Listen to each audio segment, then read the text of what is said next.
mustered 2 hits. They were shut out by the Twins 3-0. They play again tonight at 7:40. Max Meyer gets the start. And Inter Miami will play FC Cincinnati tonight at 7:30. This weather report is brought to you by Tornado Roofing and Contracting. Storm season is coming. Make sure your home is ready. Get your free roof and window estimate today. Visit tornadoroofing.com. Once again, overcast today with chances of rain throughout the day. Temperatures in the low 80s. I am Dan Day. Time now for the Joe Rose Show here on 104.3 FM WQAM.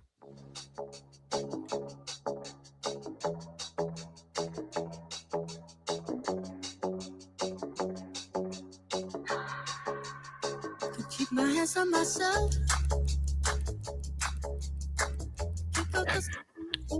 And a very good morning. Welcome in here on QAM. Hope everyone's having a great week so far. We made it to the middle of the week here. Good morning, Dan Day. How you doing, my friend?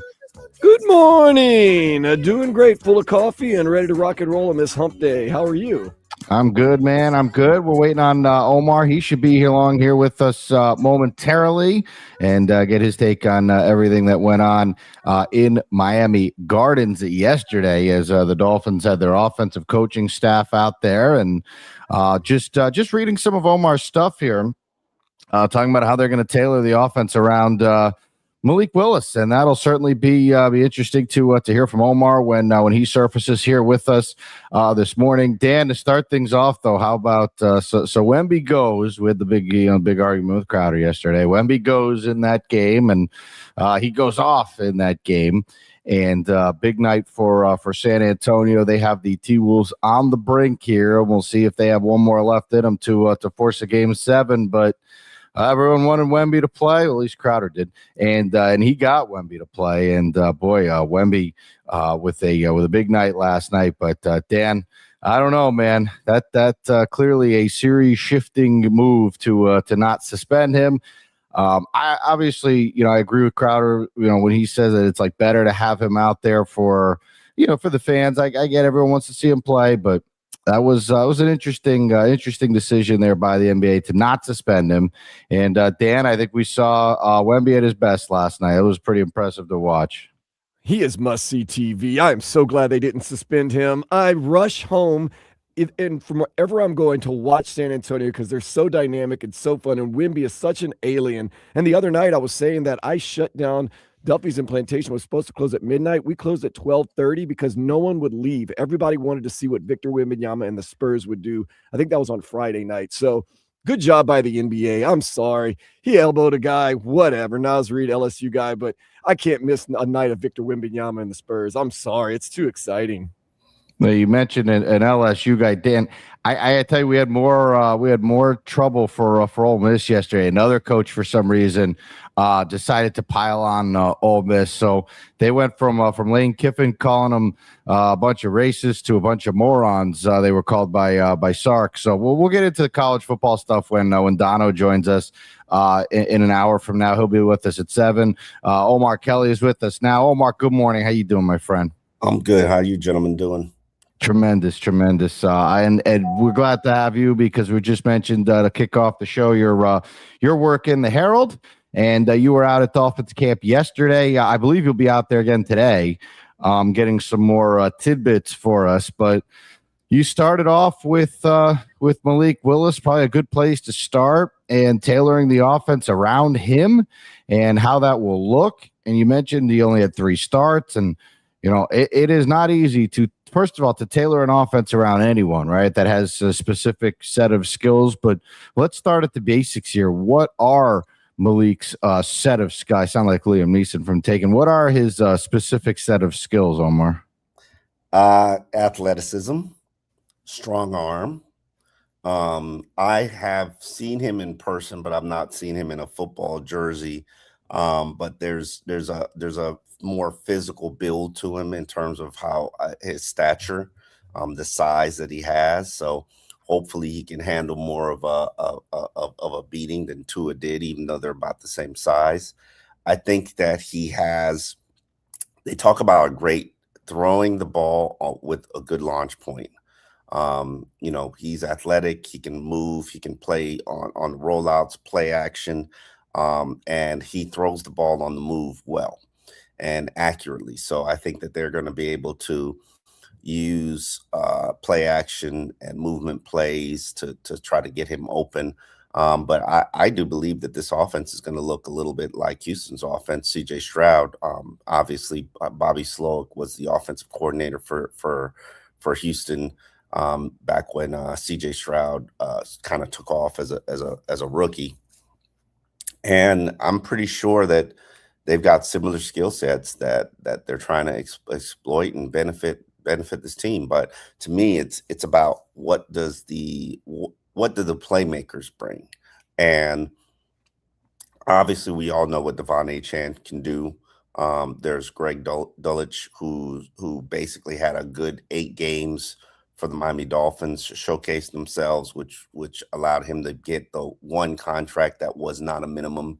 Well, actually, one of the 2 contracts that were not a minimum that the Miami Dolphins gave out this offseason.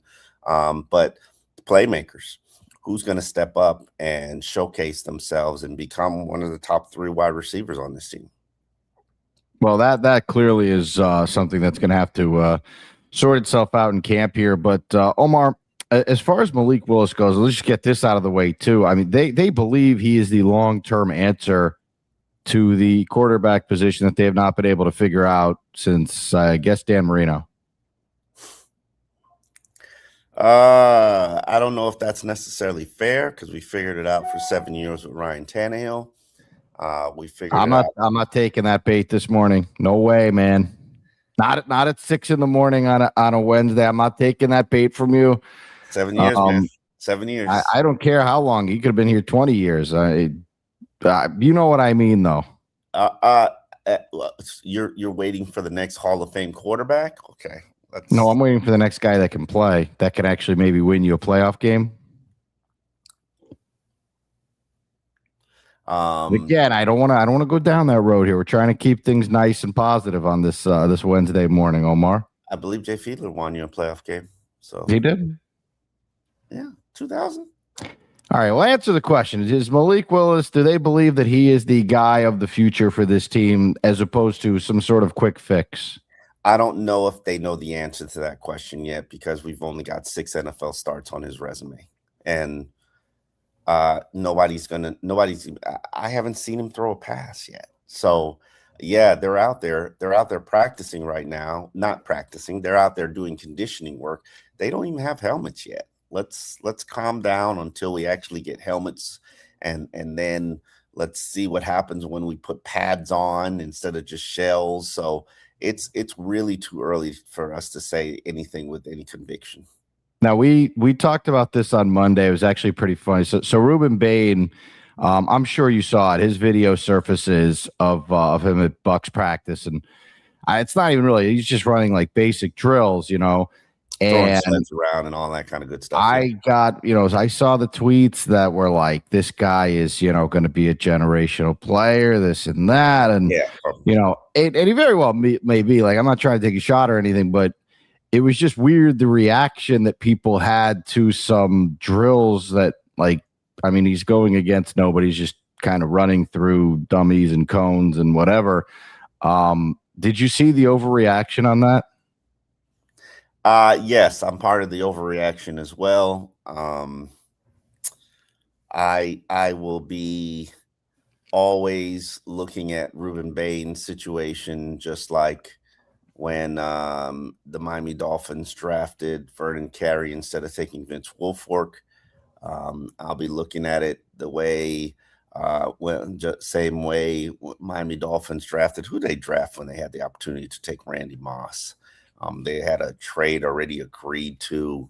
Can't remember who it was that year. And that's kind of, I look at Ruben Bain and Caden Proctor, their careers are going to be aligned. And we're going to sit here and we're going to evaluate them and determine whether or not Caden Proctor is a success story based on, how well he performs, what role he fills, how much he gets on his second deal. And the same thing goes for Ruben Bain. I mean, that was a position that was a glaring need. There was a hometown player staring them in the face, an elite player that hopefully would have a productive career. And obviously, the Tampa Bay Buccaneers, they're all super excited about what they get in Ruben Baines. So we'll see who made the right decision and who's You a see better what you've talent done now, right? You see what you've done. You've now you got people on the chat here thinking of all the draft screw ups that we've made over the years. Which they've made many, Omar. I mean, look, theoretically, you go back to any draft and be like, we could have taken that guy. That's you could have done that all over. Justin Herbert instead of Tua Tagovailoa. Could have, would have, should have. Well, you told me, and I believe this too. I think Justin Herbert's going to have a big year, but nevertheless, we'll stick with the Dolphins for now. And again, did you have any other takeaways from Deion Jordan? Yeah, I know. Did you hear of anything else you liked from the Dolphins offensive coaching staff yesterday while you were out there? Give us the rundown. One, I didn't listen to every single coach. I specifically had assignments that I wanted and people that I wanted to talk to. Devon Achane obviously is not at training camp, is not at OTAs. They talking to the running back coach, Liddell Betts. They're not too worried or concerned about the fact that Achane is not out there because the offense is going to be quite similar. The terminology and the language is going to stay the same. So that's beneficial for Devon, even though I'm pretty sure Devon is not going to be participating in training camp as well. Probably not participating to the exhibition season until he gets his money. If I'm Devon, I'm not taking a single snap until my money is in my bank account. So that's going to be interesting to watch and monitor. But they like what they've seen from Ali Gordon and from what is his name? Jaden Wright. But I would make the point that you're probably going to need more backs because especially if Devon Achane is not going to be participating in practice, you kind of need somebody else to take some of that workload. Right now, they've only got 3 backs in training camp, and it's early now, so we don't have to add anybody at this present moment. But it would be nice if you added somebody who actually would learn and be familiar with the offense. That one actually a running back just retired, so Le'Veon Moss just Texas A&M guy, yeah. Texas, yeah. I mean, he's unsigned rookie, so free agent. So let's not go crazy. Yeah. I mean, yeah, but this is about adding backs to the team just because you can expect without a contract, you're not going to have Devon Achane. So that's pretty much a given for just understand that that's going to be the way that it is. Tight end, they're very confident that Greg Dulcich is going to ascend and become a talented, productive player. And truthfully speaking, he does have productivity throughout his career. There are probably about 5 players who've got some respectable statistics to them from an offensive standpoint. Dulcich is one of them, along with Terrence Marshall, along with Jalen Tolbert, along with Tutu Atwell. And clearly Devon Achane. So it'll be interesting to see what comes from that. Also, the wide receiver unit, they are all different. They bring something different to the table. They don't know who has the chemistry with Malik Washington yet, but according to wide receiver coach, they are stepping forward, and they're seeing different leadership from different guys on different days. And one of my bigger questions about what this wide receiver unit will be is who will lead them. Some alpha has to step forward and take over the unit, and my guess, your guess is as good as mine. Terrence Marshall is one name that really stood out to me just because he's a guy who has had a rough go of it in the NFL, even though he's a former second-round pick, scored 23 touchdowns at LSU, was the number 3 receiver for Joe Barrow when he had Justin Jefferson and Jamar Chase. I'm sure you know him. You're a little bit more familiar with him than most of us are. But they expect him to be big and physical and bring that element to the wide receiver unit. So I'm expecting him to be a split end. Malik Washington's another guy that's stepping forward. And according to the Miami Dolphins, they don't have receivers playing specific roles. All the receivers are going to be taught every single component of this offense, and they're going to be used interchangeably. So that's interesting to hear. Well, we're going to hear from the Dolphins OC as we continue on here through the show. Dan has some sound in his vault that he's going to whip out for us here. So we will hear from the Dolphins OC as we continue on. Glad to have you with us here on this Wednesday morning. Donno will be with us at 7 o'clock. So we'll talk some college football with him. We'll take a pause. More to come on QAM. Do want to take a moment to tell you about Loctite Impact Windows, Doors, and Roofing. Hey, so you're making some decisions right now. This is the time of year. It's getting close to hurricane season, and people go, all right, now we got to start looking for somebody we can hire to protect our home. It's that time. Well, I want to let you know about Loctite Impact Windows, Doors, and Roofing. They provide 100% financing, 0 down. They have no interest, no payments for a year. The roofing part of their company, tile, shingle, metal flat, they do it all.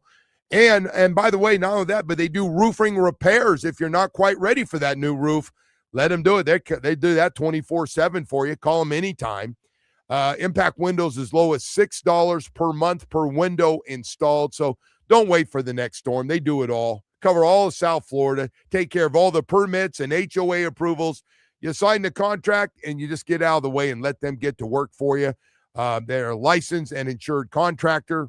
All their work is backed. And I want to let you know, man, Chev and his team over there will answer the phone when you call 954-500-LOCK. They'll answer all your questions you might have to get the process started, man. Meet with them and go over a few things to learn more about Loctite. You can go to LoctiteImpact.com. Again, LoctiteImpact.com. There's one thing you can do before hurricane season, and that's protect your home with Loctite.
pro. Visit baptisthealth.net/ortho for more information. Get everything you need for the entire job delivered. From lumber to drywall, flooring, and fixtures, get it all delivered from the Home Depot. With same day, next day, or any day delivery. Staying on track and on time is crucial to your job. That's why it's our job to get you what you need when you need it. We deliver the supplies. You deliver the results. Brought to you by the Home Depot. Indeed presents hires you can't afford to get wrong, like a data analyst. Hey, what model did you use for these quarterly projections? Astrology. If Mercury's in retrograde, sales tank. If Venus is rising, we crush Q4. You built our revenue forecast off horoscopes? Yeah, the Zodiac never lies. This is a job for sponsored jobs. This is what happens when you don't sponsor your job on Indeed. Next time, get matched with quality candidates with Indeed sponsored jobs. Visit Indeed.com/hire now and sponsor your job today. Traffic on WQAM is sponsored by Lexus of Kendall and Lexus of West Kendall. Your home for the best price on luxury. Now featuring the all-new Lexus TX 3-row SUV. In stock and on sale now. Call 305-KENDALL today. Traffic starting to build this morning, traveling in Miami-Dade along Florida's Turnpike and northbound between Biscayne Drive and Coral Reef Drive. Broward County also seeing some delays due to construction. 95 Express heading southbound right as you approach that ramp to I-595. That's traffic. I'm Aliyah Escobar on FM 104.3, and you can listen to WQAM on the Odyssey, iHeartRadio, and TuneIn apps.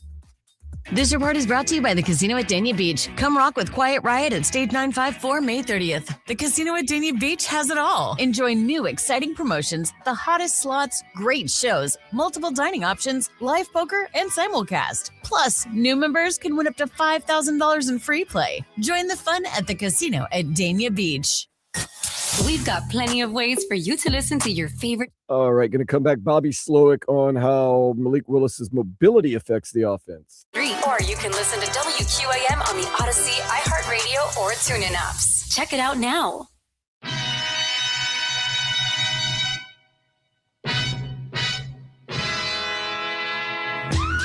I'd say anytime you have a quarterback who has the ability to run, you know, it's not something that you are going to do down in, down out in the NFL. But the threat of it makes it 11 versus 11 as opposed to 11 on 10, you know. And I think that's what can get tough sometimes when you get a guy that maybe isn't as mobile at quarterback is they have 11 guys. And aside from throwing the ball, you're really playing with 10.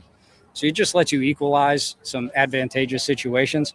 Outside of that, really the mobility these days shows up more in off-schedule situations than it does anything. So, you know, it's definitely a weapon and it's a threat and something you want a defense to think about. But I think no one in the NFL is coming out and just living in that world.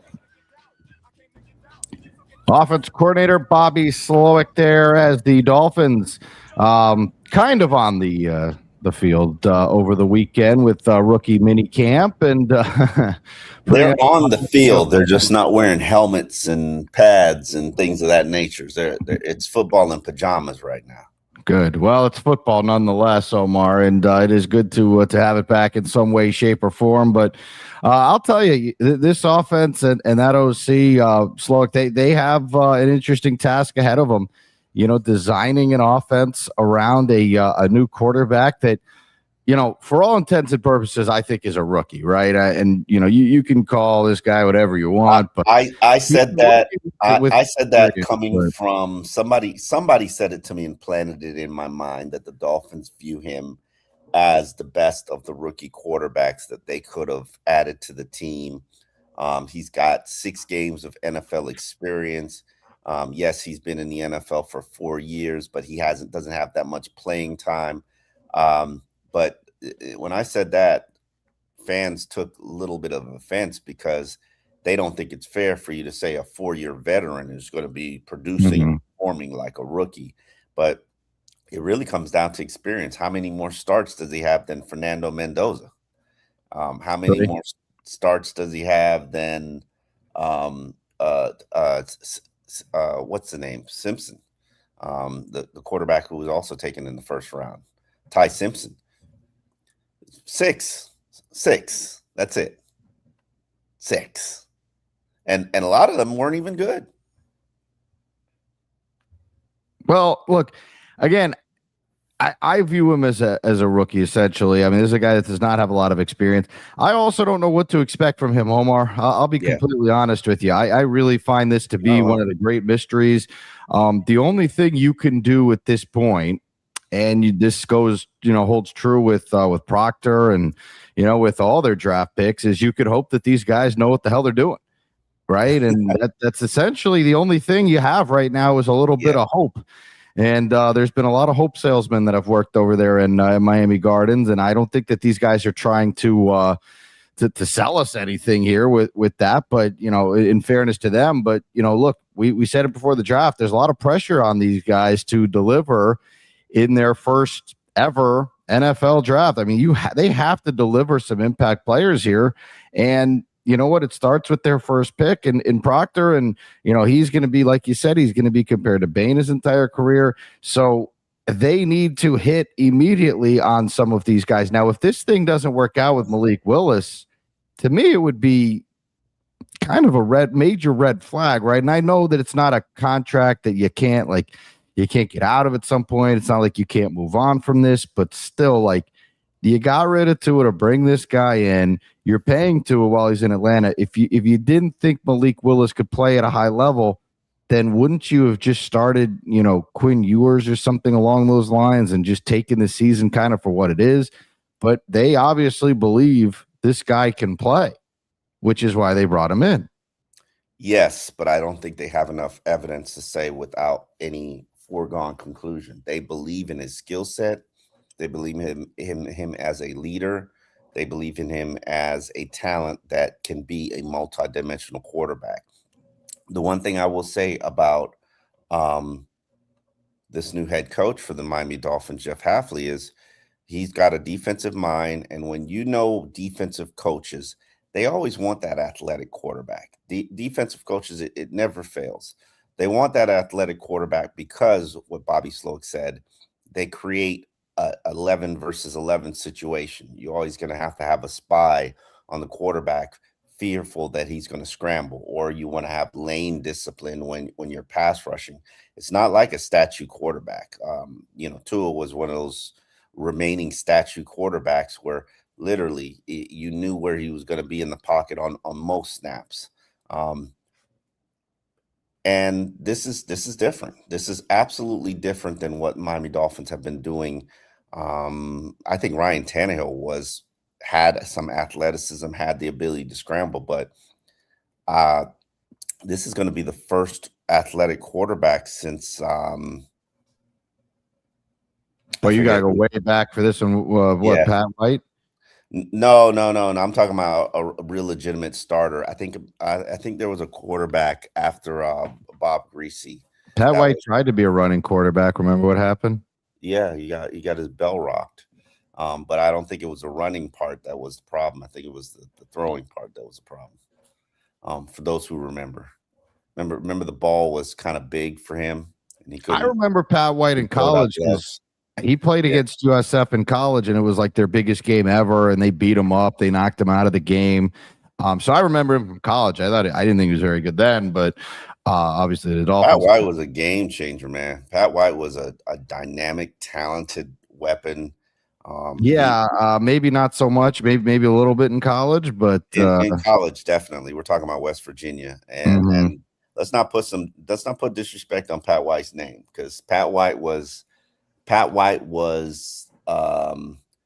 this generation's. Oh boy, this ought to be good. I don't know where you're going. I'm so excited to hear what you're going to say here. This generation's what? By the way, I mean, we're talking 20-something years ago, so I don't even know what generation you're talking about, but I can't wait to hear this comparison, please. Yeah, I mean, he was the blueprint, and I'm not even talking about Michael Vick. He was the blueprint for what these young quarterbacks are today, in terms of scrambling, play action. He opened up a lot of elements, because I mean, we've always had athletic quarterbacks. They didn't translate to college. Most of the time when they got to college, like Peter Warrick and Anquan Bolden, they were moved to other positions. Those were quarterbacks that. You're going to call him someone's generation's Michael Vick? No, no, not Michael Vick, but he showed you that you could have success playing that style. I remember going to the Senior Bowl, and this was after Pat White was this was in 2012, and this memory will never leave me. Because I saw Pat White, we sat there, we caught up, we talked for the entire practice. And he was explaining to me why he didn't have success, why he struggled. He was detailing a lot of it for me. This was years after he had failed. So this was 2012. And then we go to the field, and Russell Wilson and the New Orleans Saints' head coach, New Orleans Saints head coach is who again? Sean Payton? No. Current head Oh, coach. Kellen Moore. Kellen Moore. Those were both the quarterbacks at the Senior Bowl. And I went to the field specifically to meet and size up Russell Wilson. And when I got there and I was walking with Pat White, man, did both of them fanboy Pat White in terms of like, man, Pat, you were the greatest. You were amazing. Like, I looked up to you my whole career, because both of them were smaller quarterbacks. And Pat White, as I said, opened the door for small quarterbacks in the NFL. I mean, I think Pat White threw for 10,000 yards, and I got to look up Pat White's statistics. I mean, Pat White. I remember this story. Bill Parcells hadn't gone to the Senior Bowl for like 2 decades. 2 decades in the NFL, Bill Parcells skipped the Senior Bowl. The first year he went to the Senior Bowl was 2009, and he was specifically there just to see, scout, and evaluate Pat White, just because he thought that Pat White could revolutionize the Wildcat and change the Miami Dolphins offense. And remember, this is an era where the Dolphins, I think that for the 3rd straight year, they drafted a quarterback in the 2nd round. The first year was John Beck, then they had Chad Henne, then they had Pat White. So it was a matter of actually having competition here. And Pat White was supposed to be competition for Chad Henne in terms of the starting role. So it just never panned out. It just didn't pan out. And everybody saw that hit that he took against Pittsburgh, and that thing was vicious. Yeah, an interesting stroll down memory lane here, nonetheless, on this Wednesday morning. I want to get back to where we sit currently, though, Omar. We'll do another segment here of Dolphins talk with Omar. Stroll down memory lane. Yeah, Alex Donno is going to join us. We're going to talk some college football with Donno. We hit this at the end of the show yesterday, Lane Kiffin's comments about Ole Miss, and then all of a sudden I'm scrolling through yesterday and I see that Sark jumped in and he had some stuff to say about Ole Miss. It's just become like pile on Ole Miss, day here, and so they've been taking. You talk about taking strays. My goodness, man, they have been taking some heat here and uncalled for. They're just sitting there like, what do we do on our day off here? And but there's been some interesting stuff in college football there. We'll talk some Hurricanes with Donno as well. See, the Canes looks like their basketball team announced their first game, so that's going to be a good one. We'll get into that with Donno as well. But we'll do another segment of Dolphins Talk. We'll hear more from Dolphins OC Bobby Slowick when we come back here on QAM. I do want to take a second to let you know, man, May is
bolder, be stronger in the gym, be sharper at work, be better in the bedroom, and be more confident in every part of your life. So call us today and find out how our advanced treatment strategies could change the game for you. Your first visit includes blood work and a medical consult. And if you start on one of our advanced treatment plans on the day of your appointment, your visit is free. Call 877-455-7300 or go to AtlanticMen'sClinic.com. Featured therapies are compounded and have not been evaluated nor approved by the FDA. Provider prescription required. See website for details. In the mid-70s this morning, this afternoon, slight chance of thunderstorms and a high of 92. Weather brought to you by Capital One. Capital One offers no fees or minimums on checking accounts. What's in your wallet? Terms apply. See CapitalOne.com/bank guide. Capital One NA, member FDIC.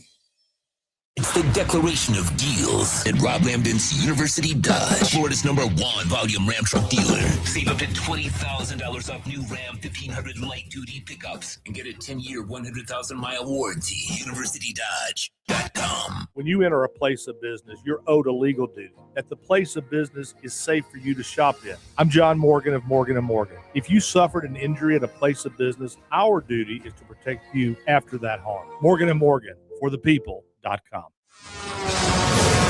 Traffic on WQAM is sponsored by Lexus of Kendall and Lexus of West Kendall. Your home for the best price on luxury. Now featuring the all-new Lexus TX 3-row SUV. In stock and on sale now. Call 305-KENDALL today.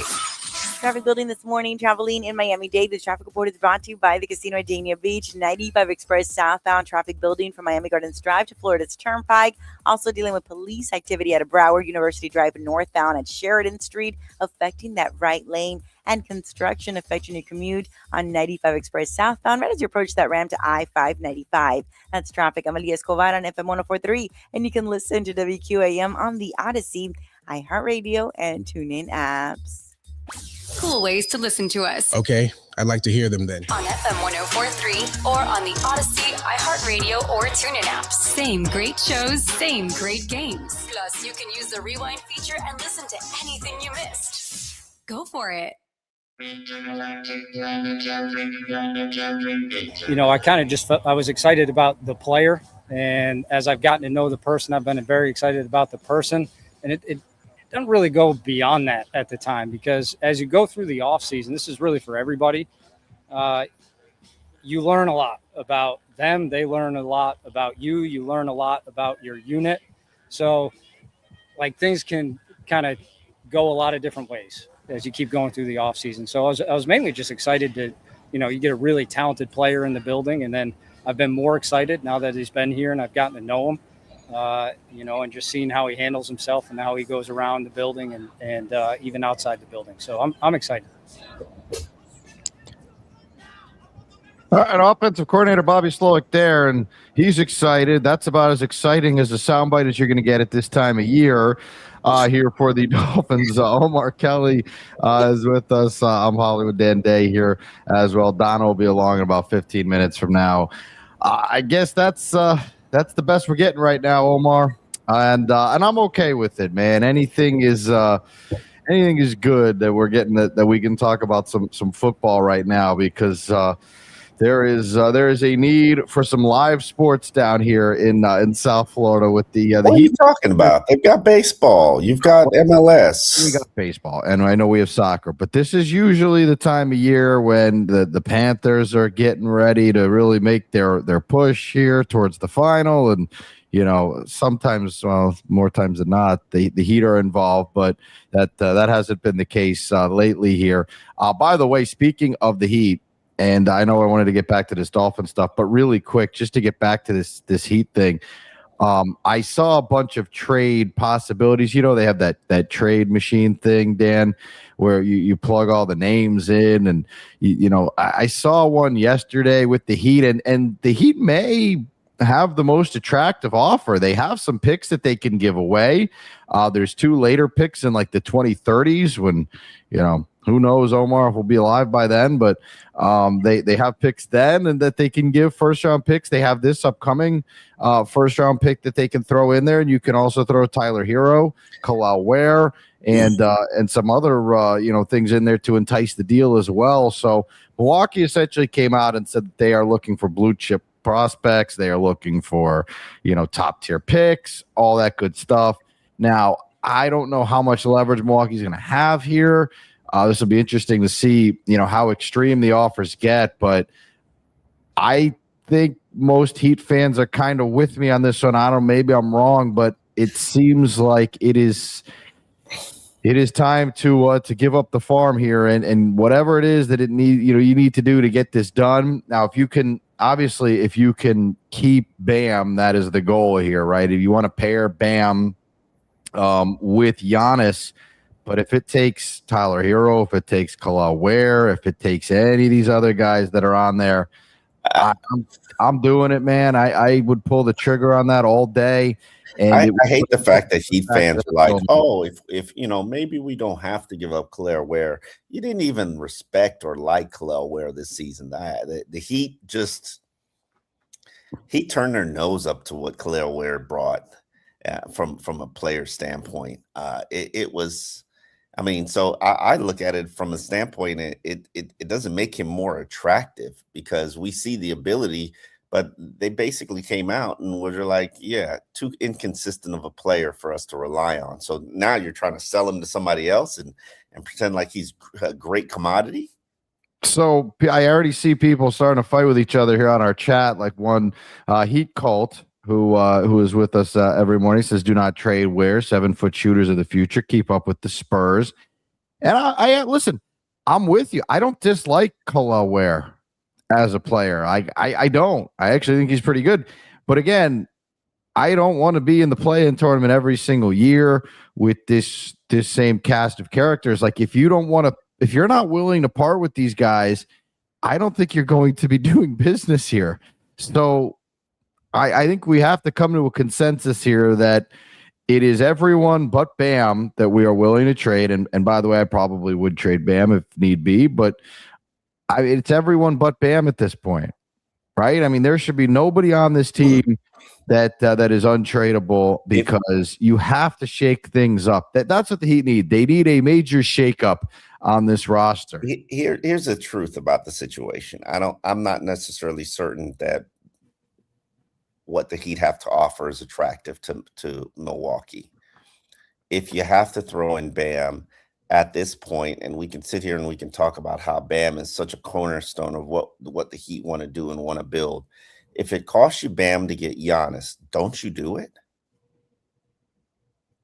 Thank you, Dandy. This only actually works if you use your voice on radio. But here's the problem. I see Dan Day nodding along with you. Here's the problem with that, Omar. Giannis cannot do it by himself. Okay, he build a new team players around him. He's going to need at least another. And I don't know. I don't want to get into the do you consider Bam a star thing this morning because it's kind of a useless conversation. But you do need someone around him to help him. Like you're not going to be able to bring him in here and surround him with a who's who of aging vets and hope that it's going to help. Like you need something around him, and I think Bam would provide that player that he would be very comfortable playing with. So, I really truly do think you need to put something of substance around Giannis. So I would really try to keep Bam. I just don't see like that. To me, would be too much at that point. If you're going to give up Ware, Hero, Bam, like that to me is just too much. What is too much for continuing to sit in this? But I don't know that bringing in Giannis and getting rid of all those guys takes you out of that mediocrity deal here. Look, Giannis is on the Bucks, and I know they won a championship with him over there, but they have not had much other luck outside of that, Omar. So, like, Dan, am I crazy here? Like the Bucks have not been, terrible in the playoffs. Yeah, they've been terrible. So terrible.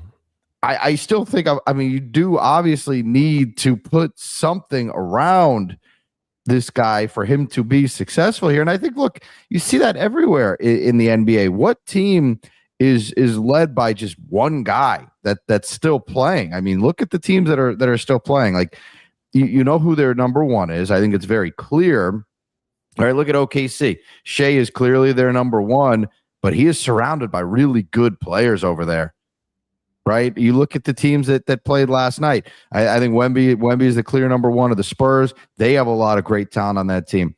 The Wolves, Anthony Edwards, they're number one, clearly, but they have some really nice players that they have surrounded him with, all-star level talent over there. And you look at the Knicks, like Jalen Brunson is surrounded by really good players over there with the Knicks. So I do think that you need to at least keep something to put around this guy. And I think Bam is like they're being smart, I think, Omar, by saying like we're not going to put Bam in a deal. There should be enough to entice. If you give up 3 firsts and you give up some of those players, like that should be enough to bring in Giannis at this point. Yeah, but you're not factoring in other teams what they're going to be offering. And I don't know how much truth there is to what's being said out there about Giannis, and that his preference would be to stay in the East, or I don't know if there's any limitation on what you should offer to Giannis, because he's still a generational talent. He's still a player that can transform your franchise and make it relevant. And I'm at the point where I don't think there's anything that I wouldn't give up to start this and begin building this differently. And that includes Bam. If you look at who this organization is, they're able to find pieces and develop pieces no matter what. What they need is a star, a whale to build around, and they don't have one. So I don't think Giannis is going to want to come to a situation where it is going to be a quote unquote rebuild, right? Like I'm sure there's going to be pieces here left. Not if you're doing the deal your way. You do the deal your way, and your cupboard's going to be pretty bare, my friend. But like, I didn't say I'm giving up Bam and everything else. What if it's Bam over where? What if they say 31 years old? He's 31 years old. Okay, so your window is not going to be forever. But listen, outside of Bam, and I've kind of been back and forth on this one, but you have to keep something. And I saw that offer that they put out there yesterday, and like to me, that's a more than reasonable enough offer. Right, you put the picks in there, you put some of those players in there, whether it be Tyler or Kalel. I just think that seems to be enough. And this may get done quickly, by the way. This deal may get done somewhat quickly here. So we'll see in the coming days how this one shakes out. Before we get to Alex Donno and get into some college football, Omar, you're back at it today. You will be back in Miami Gardens at the Dolphins training facility, the Baptist Health training facility, beautiful facility they have over there.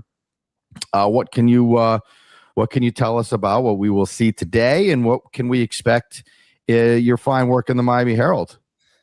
Speaking to the defensive coaches today, obviously we're going to get a vision for what the defensive tackles are going to be able to do or need to do in year 2.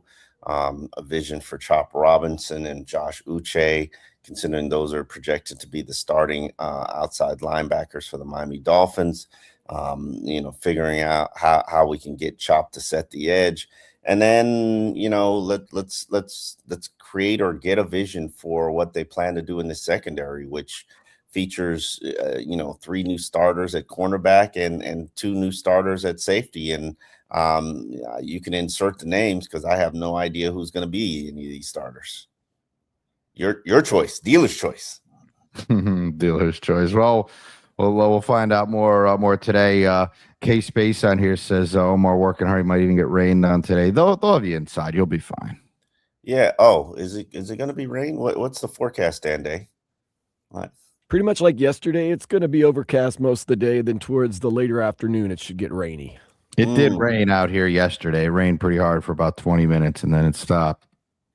Yeah, I got the 20 minutes of just torrential downpour right when I'm trying to pick up my son from baseball.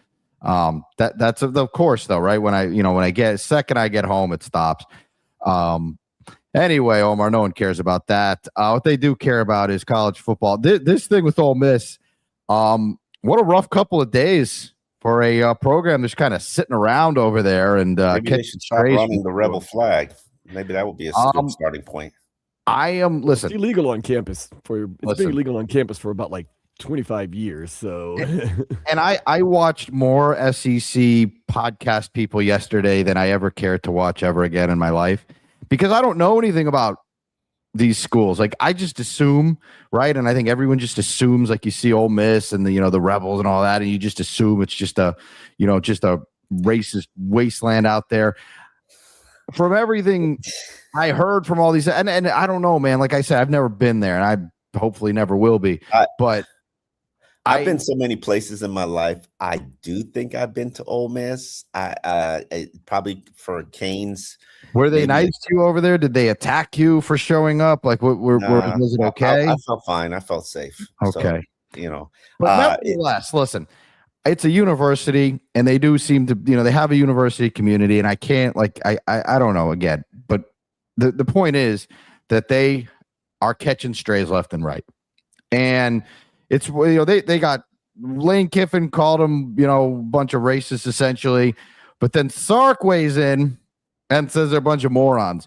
Anyway, speaking of morons, I'm not going to put Donno in that one. I was wondering where you were going with that.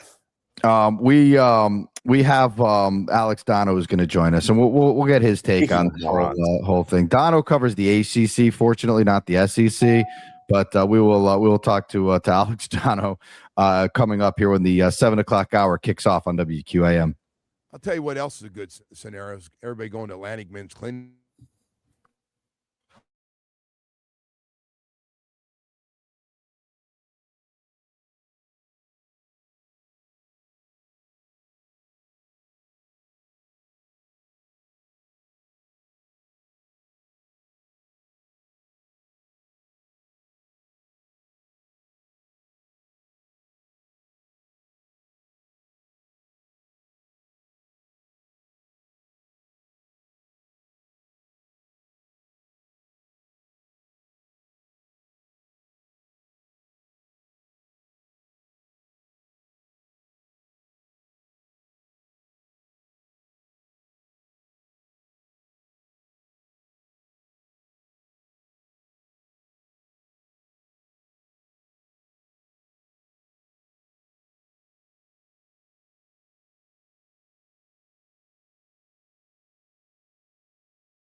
your timeshare. Call us today and we'll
This is WQAM-FM and HD1 Miramar, Miami, Fort Lauderdale. WQAM-AM Miami, an Odyssey sports station. The home of champions. Home of the five-time national champion Miami Hurricanes. The back-to-back Stanley Cup champion Florida Panthers. The three-time NBA champion Miami Heat. Miami Hurricanes basketball. And now, the new home of the two-time World Series winner Miami Marlins. Powered by Anajar and Levine Accident Attorneys. Call 1-800-747-FREE. That's 1-800-747-3733. You always pay less with your Pricito at Doral Kia. Visit us, Doral Kia or DoralKia.com. Victor Wembanyama played well, dropping 27 and 17 as the Spurs took a 3-2 series lead over the Timberwolves, 126-97. Tonight it's Cavs Pistons at 8 with the series tied at 2. Golden Knights won in overtime 3-2 over the Ducks. They lead that series 3-2, while Buffalo even their series at 2, winning 3-2 against Montreal.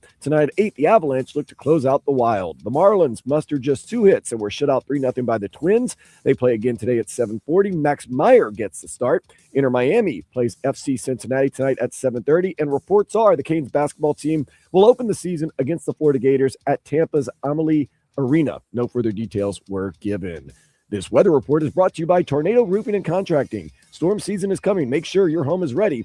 Get your free roof and window estimate today. Visit tornadoroofing.com. Overcast skies, temperatures in the mid-80s with a chance of rain slight throughout the day. I am Dan Day. Now back to the Joe Rose Show here on 104.3 FM WQAM.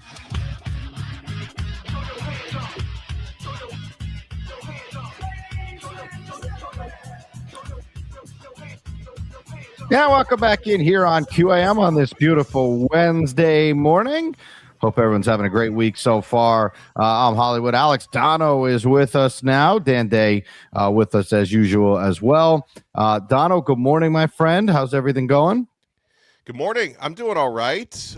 Always a good time in South Florida. We got news on the Hurricanes football opener and the Hurricanes basketball opener for next year, like Dan was mentioning in the update. So there's always something going on. And Wemby, maybe Crowder was right that you didn't want that guy suspended for last night because he went off on the Timberwolves. That was fun to watch. Yeah, I'm going to stick with my take from yesterday about Crowder. I think he lacks integrity. I think the league lacked integrity with letting him play. I will tell you, though, I don't know if Crowder's listening right now, but he had an interview on his podcast that he put up yesterday with John Starks. It was fantastic. I am not a John Starks lover by any means. He did a lot of bad stuff to the Heat in the day, but it was a really cool interview to I thought that he did on his Pivot podcast. But anyway, Donno, yes, the Canes and Gators will open things up on the hardwood.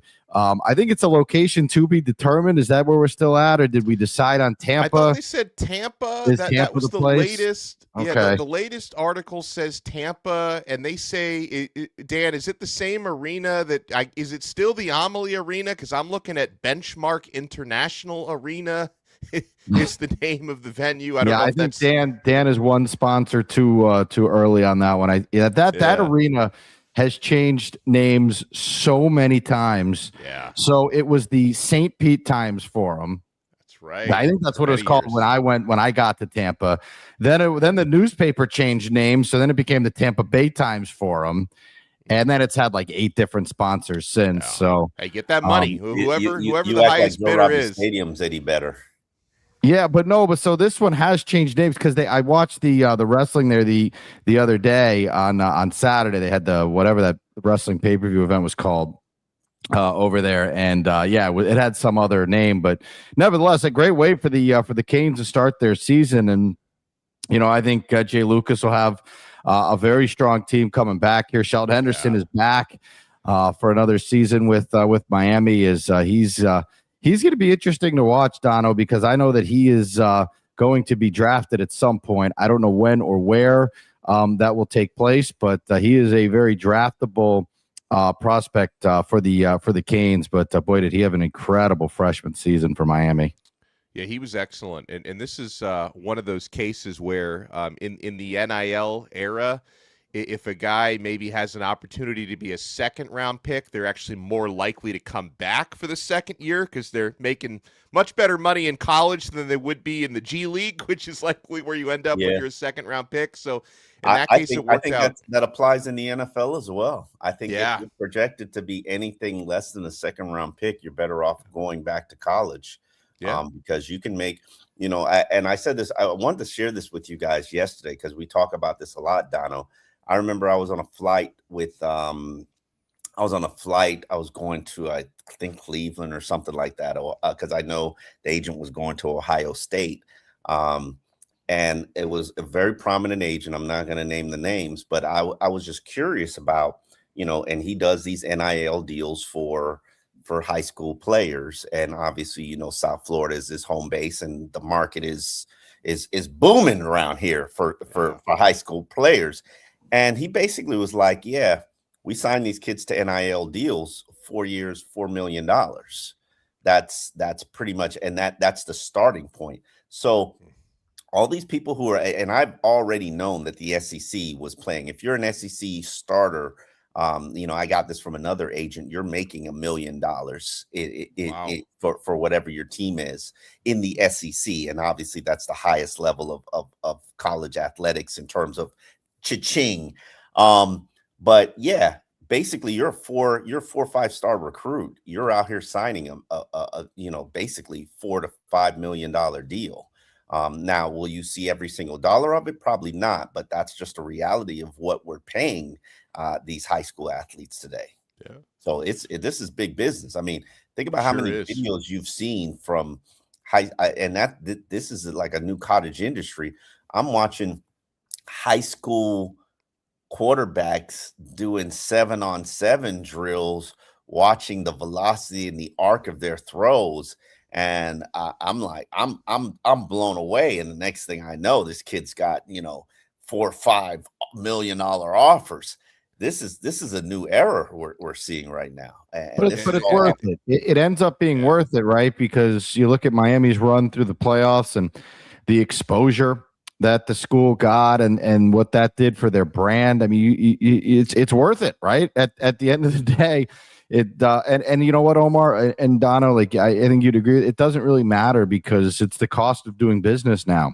Like you either decide you're going to compete and be one of the, I don't know, what would you say, Donno, 30 schools, give or take, right? That are actually competing at that level, right? And Omar just rolled his eyes at me, but I don't think there's about 50 that are paying big money. I don't know, man. We're talking about the Vanderbilts of the world are still paying $1 million.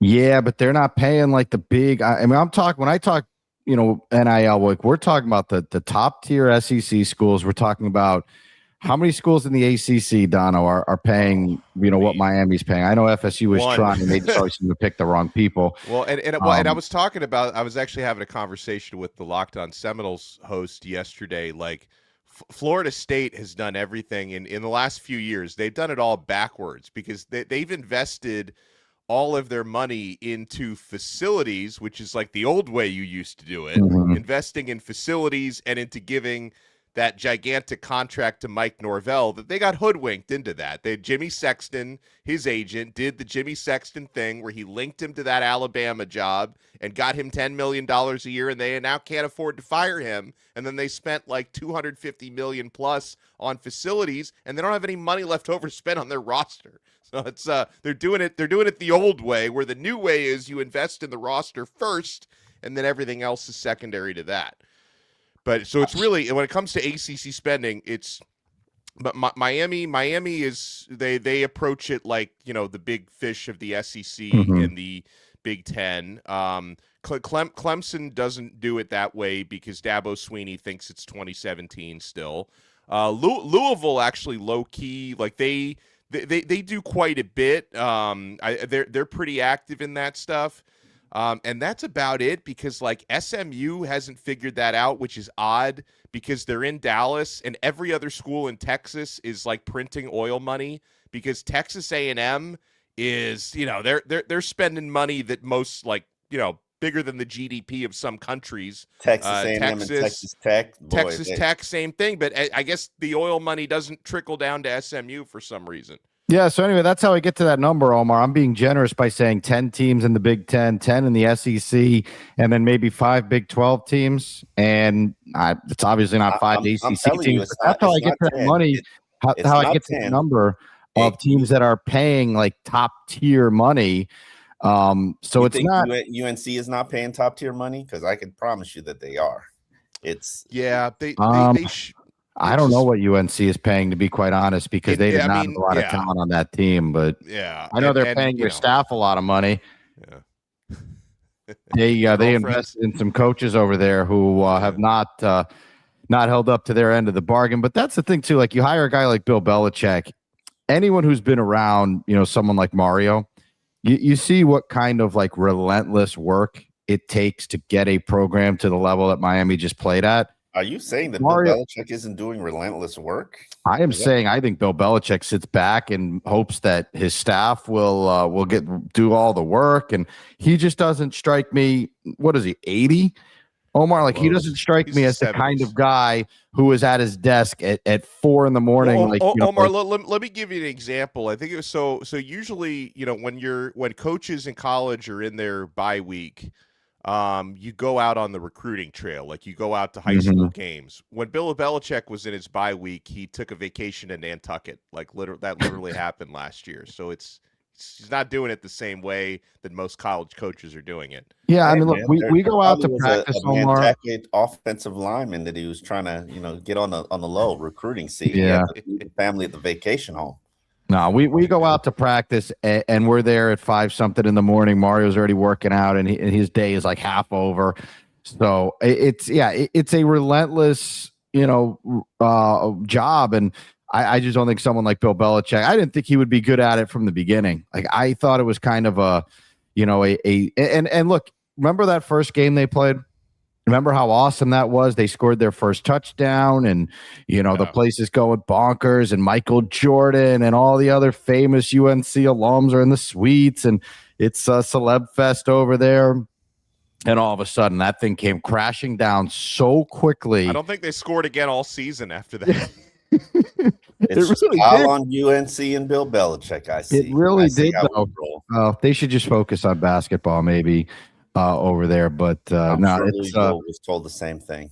Yeah, well, it's relentless. But hey, Don, I wanted to ask you about this one too. So Brett McMurphy put this out. Florida State and Georgia will play a neutral site game in 2028. FSU AD Mike Alford said that 7 cities: Atlanta, Charlotte, Miami, Nashville, New Orleans, Orlando, and Tampa are in the running to host the game.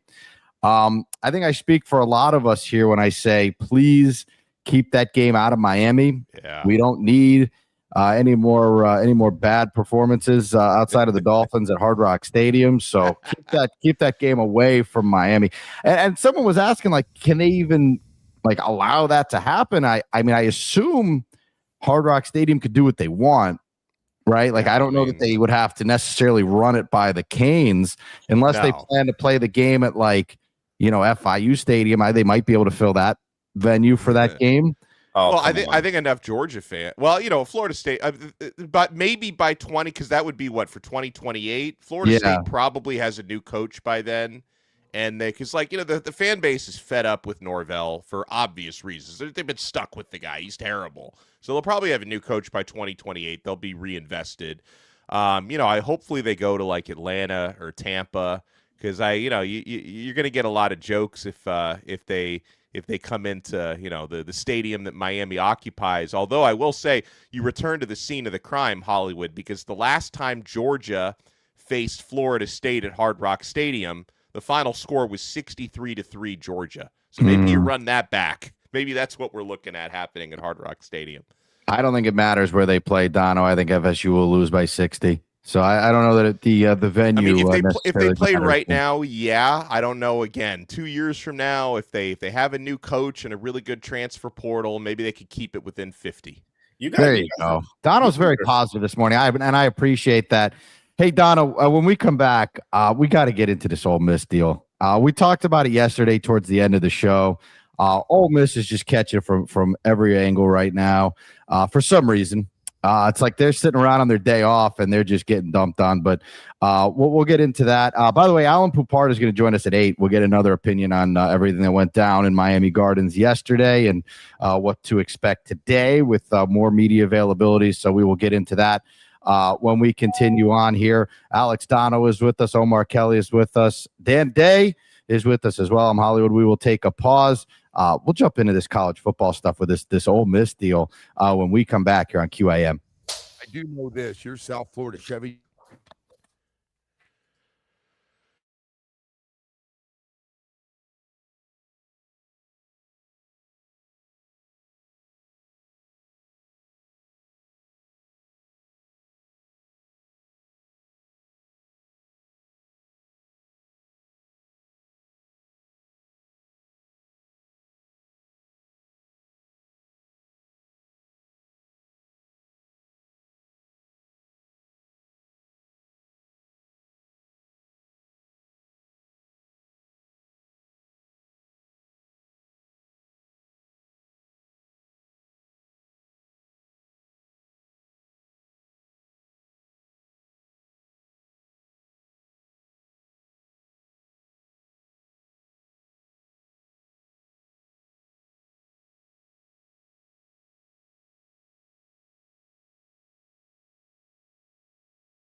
WQAM is sponsored by Lexus of Kendall and Lexus of West Kendall. Your home for the best price on luxury. Now featuring the all-new Lexus TX 3-row SUV in stock and on sale now. Call 305 Kendall today.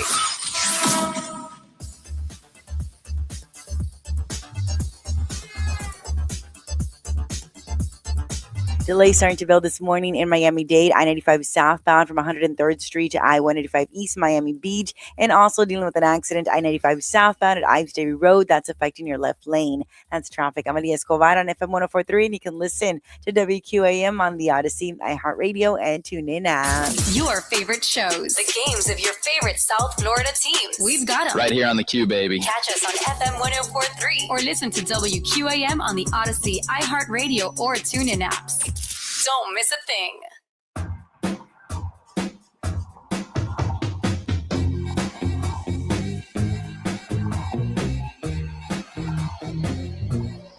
Welcome back in here on QAM. Happy Wednesday to everyone. We made it to the middle of the week here. Hope you're having a good one so far. I'm Hollywood. Donno is with us. Omar Kelly is with us. And Dan Day with us. And Donno, it's time to talk a little SEC. I told Omar earlier this morning, I watched more SEC podcasts. Those are some angry dudes, by the way. I watched some more SEC podcast clips yesterday than I hopefully ever will watch again. Ole Miss has been the center of the college football universe here for the wrong reasons over the last 24 hours or so.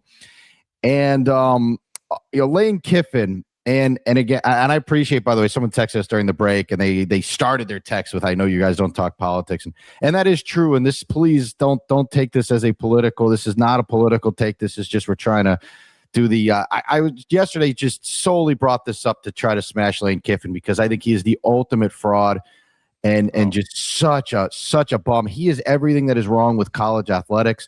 But anyway, he comes out and essentially says, like, I couldn't get kids to go to Oxford, and that was a problem. Meanwhile, Donno, they put up the video of him less than a year ago saying how great they were for his family, the community, so supportive, and I love it here, and this is the greatest place in the world. And that changes obviously now that he's at LSU, and LSU is some like great place that he's that there's just so much diversity and all that. So anyway, Lane Kiffin talking out both sides of his mouth. I just start with Lane Kiffin, Donald, but man, I gotta tell you, this guy is such a fraud.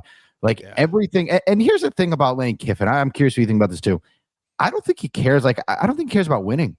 Because I was saying yesterday, I hope he loses every game he plays. I don't think he cares. I don't think winning matters to him. I think he's such a sociopath that he just wants to get paid and be famous and have his name talked about. And I don't think he cares about winning, because if he really did, maybe he would have stuck around and coached in the playoff. And, it doesn't make any sense to me. And they were talking yesterday about how he was offered all these different jobs while he was at Ole Miss all those years, and he turned them down, and he used Ole Miss to clean up his crappy image, and then dumped them, and now he's ripping them.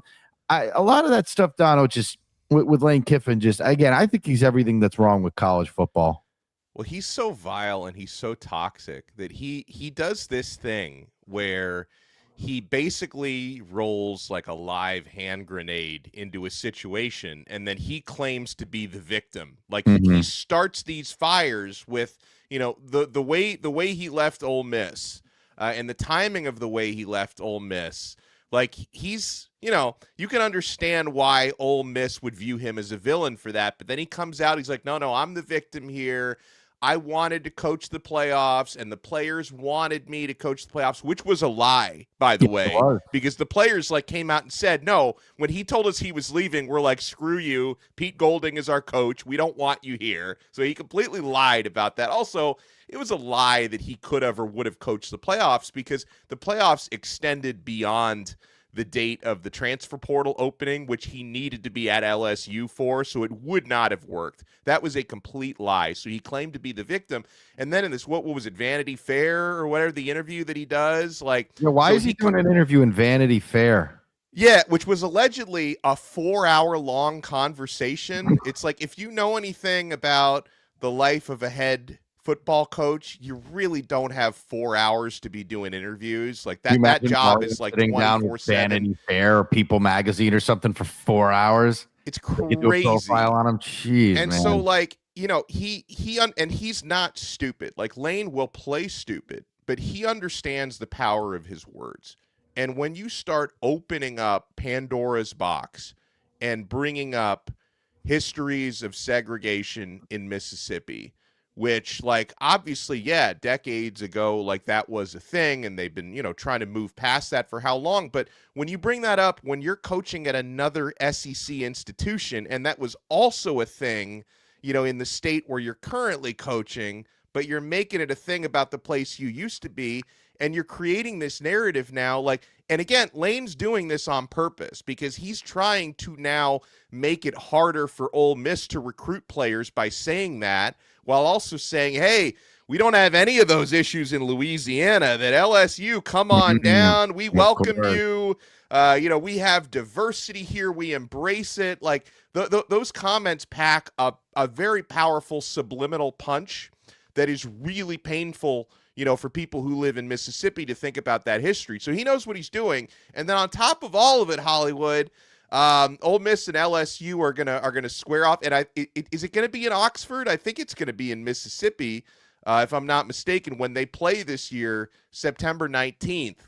So he's got to go back into that hornet's nest that he just kicked, which is going to be crazy. And, you know, Ole Miss fans and LSU fans have been at each other's throats. And then even Steve Sarkisian at Texas, he's not talking about, you know, segregation, but he's out there talking about, like, how easy the academic standards are at Ole Miss. And then I wonder if Arch Manning is like, hey, cool it, man. My grandpa went there.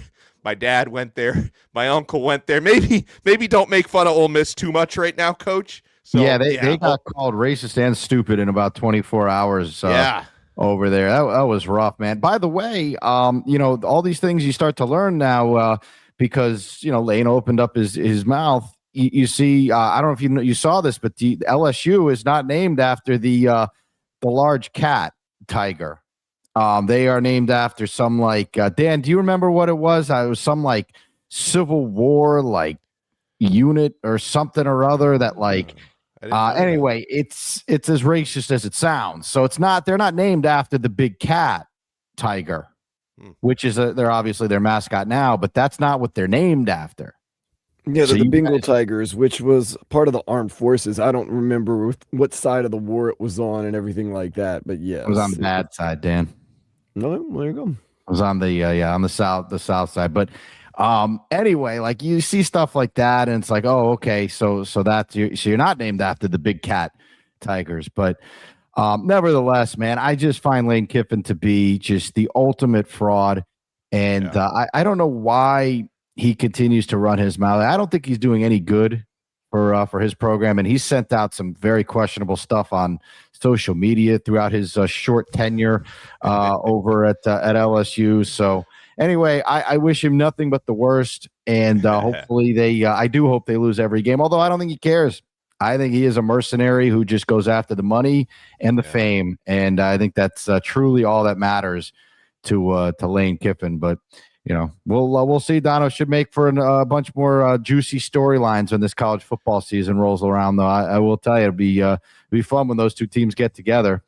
Man, and you know what? Like, I've said it a lot the past couple months that, you know, Miami versus Notre Dame could be the biggest regular season game. I think now we're going to say LSU versus Ole Miss might be the biggest regular season game this year because of the hornet's nest that Lane Kiffin just kicked. I mean, he's bringing up, you know, like, decades of cultural tension in order to rip his former employer, which, that's going to be a big matchup coming up.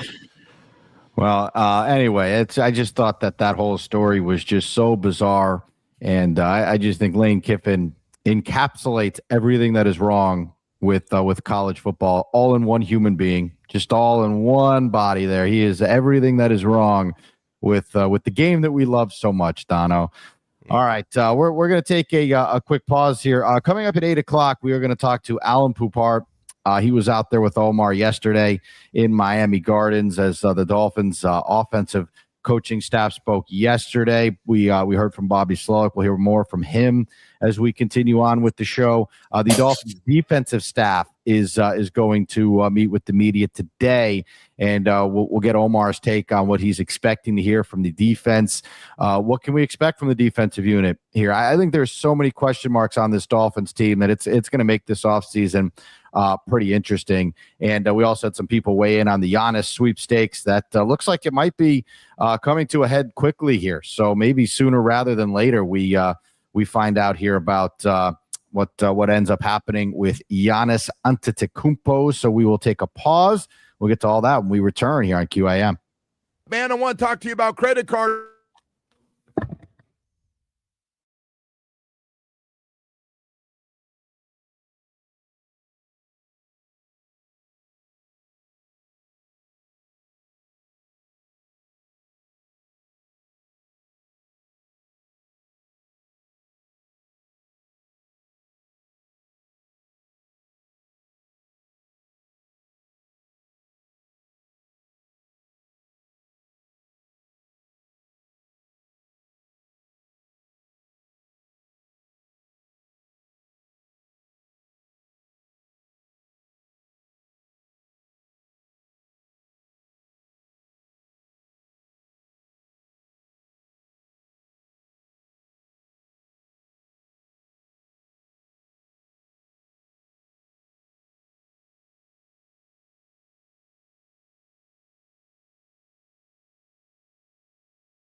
Spa 23. That was easy. Shop Staples in-store, online, or on the app. Traffic on WQAM is sponsored by Lexus of Kendall and Lexus of West Kendall. Your home for the best price on luxury. Now featuring the all-new Lexus TX 3-row SUV. In stock and on sale now. Call 305-KENDALL today. A lot more traffic on the roadways traveling in Miami-Dade. This traffic report is brought to you by the Casino at Dania Beach. 95 Express southbound. You're slow from Miami Gardens Drive to Florida's Turnpike. That traffic really stacking up on Florida's Turnpike northbound between Biscayne Drive and Coral Reef Drive. That's traffic. I'm Amelia Escobar on FM 104.3, and you can listen to WQAM on the Odyssey, iHeartRadio, and TuneIn app. This report is brought to you by the Casino at Dania Beach. Come rock with Quiet Riot at Stage 954 May 30th. The Casino at Dania Beach has it all. Enjoy new, exciting promotions, the hottest slots, great shows, multiple dining options, live poker, and simulcast. Plus, new members can win up to $5,000 in free play. Join the fun at the Casino at Dania Beach. You're listening to The Joe Rose Show. This hour is brought to you by Baptist Health. We've made it easy to find us. Listen to WQAM on FM 104.3 or on the Odyssey, iHeartRadio, or TuneIn apps. Wow, that was so easy. All of our shows are there live or on demand. Plus, there's the cool rewind feature where you can listen to any part of any show you might have missed. Anytime.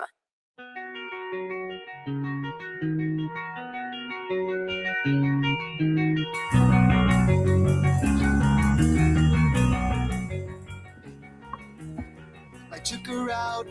It was a Friday night. I woke alone to get the feeling right. We started making. Oh, welcome back in here on QAM. I almost want to let Dan Day just DJ this whole hour here. Let him finish the thing up. I got to tell you, rock. Too was we saw them at the Kaseya Center like I don't know 2 or 3 years ago. One of the best concerts I have ever been to. They were fantastic. Yeah, I am a huge fan of Blink-182. We went last weekend. 2 weeks ago, whatever it was. We saw a show at Hard Rock. We went and saw Kane Brown, country guy. So that was my first country concert ever. And Nelly opened up for him. Wow, that's an interesting pair. Nelly still got it, man. I think Nelly is in his 50s. I have seen Nelly before. Back when I was in high school. Because Nelly's been around for a second. Since my 20s or whatever, and he was great, man. He did some of that country stuff that he does, but he did a lot of his old songs. Yeah, he was great, man. He was awesome, but never wasn't Marshmello also in the mix? So this is funny. All right, so I went to the concert with my wife. We were talking about this afterwards. So Marshmello, who's the DJ that wears a marshmallow head, right? Yeah. I guess he does a song with Kane Brown, who is the country guy that went to see. So Marshmello gets billing on the flyer, like his face is on the flyer for the concert or the poster, whatever. He came out, Dan, for one song at the end. They gave him a microphone, and he just was dancing around on the stage, yelling. He looked like DJ Khaled in a marshmallow head. Like that's essentially the role that he played. He was just yelling into a microphone for one song. It was very bizarre, and then he just left. Wow, what a gig! Like, if you guys are going to pay me to do this, great. Like, he served absolutely no purpose whatsoever, except just to be there. I guess it was very, very unusual. I at least need him to push some buttons and DJ a little bit, Dan. So he wasn't doing any of that. He wasn't like up in a booth somewhere. No, he came out on stage, was dancing around and yelling into a microphone. Again, it was essentially the DJ Khaled routine. It's very bizarre. Speaking of bizarre, not as bizarre, Donno, I had a question for you here before we get to Alan Poupart in our 8 o'clock hour. So I get the Nerd newsletter, better known as the Card newsletter. And they posed a question in this thing, and they said, who would be the better investment if you were buying cards of a certain player right now? And they asked Fernando Mendoza or Cam Ward. Now, I have been looking lately at a lot of Cam Ward stuff, and I know that there is a lot of value in Cam Ward if you think he is going to be a good or great player in the NFL. Now, that is obviously yet to be seen, right? Because of the crap that they surrounded him with in his first year. You really can't even make a determination. I don't think it, maybe you think differently, but I think it's tough to make a full-on determination on how good he is going to be. But with that being said, Donno, if I gave you, let's say I gave you $1,000 today, would you invest in Mendoza or would you invest in Ward? Here's the way I look at it. Like my parents who are a little older, you get a little more conservative with your investments. You're looking at like mutual funds, right? I think that's what Mendoza would be. Like he's a higher floor, lower ceiling than Cam Ward. Like, you're going to get something pretty steady on schedule with Mendoza. He's also a gamer. He can give you, as we saw in the national championship game, a big-time run when you need it and clutch plays. So he might be like, he's the less volatile investment, right?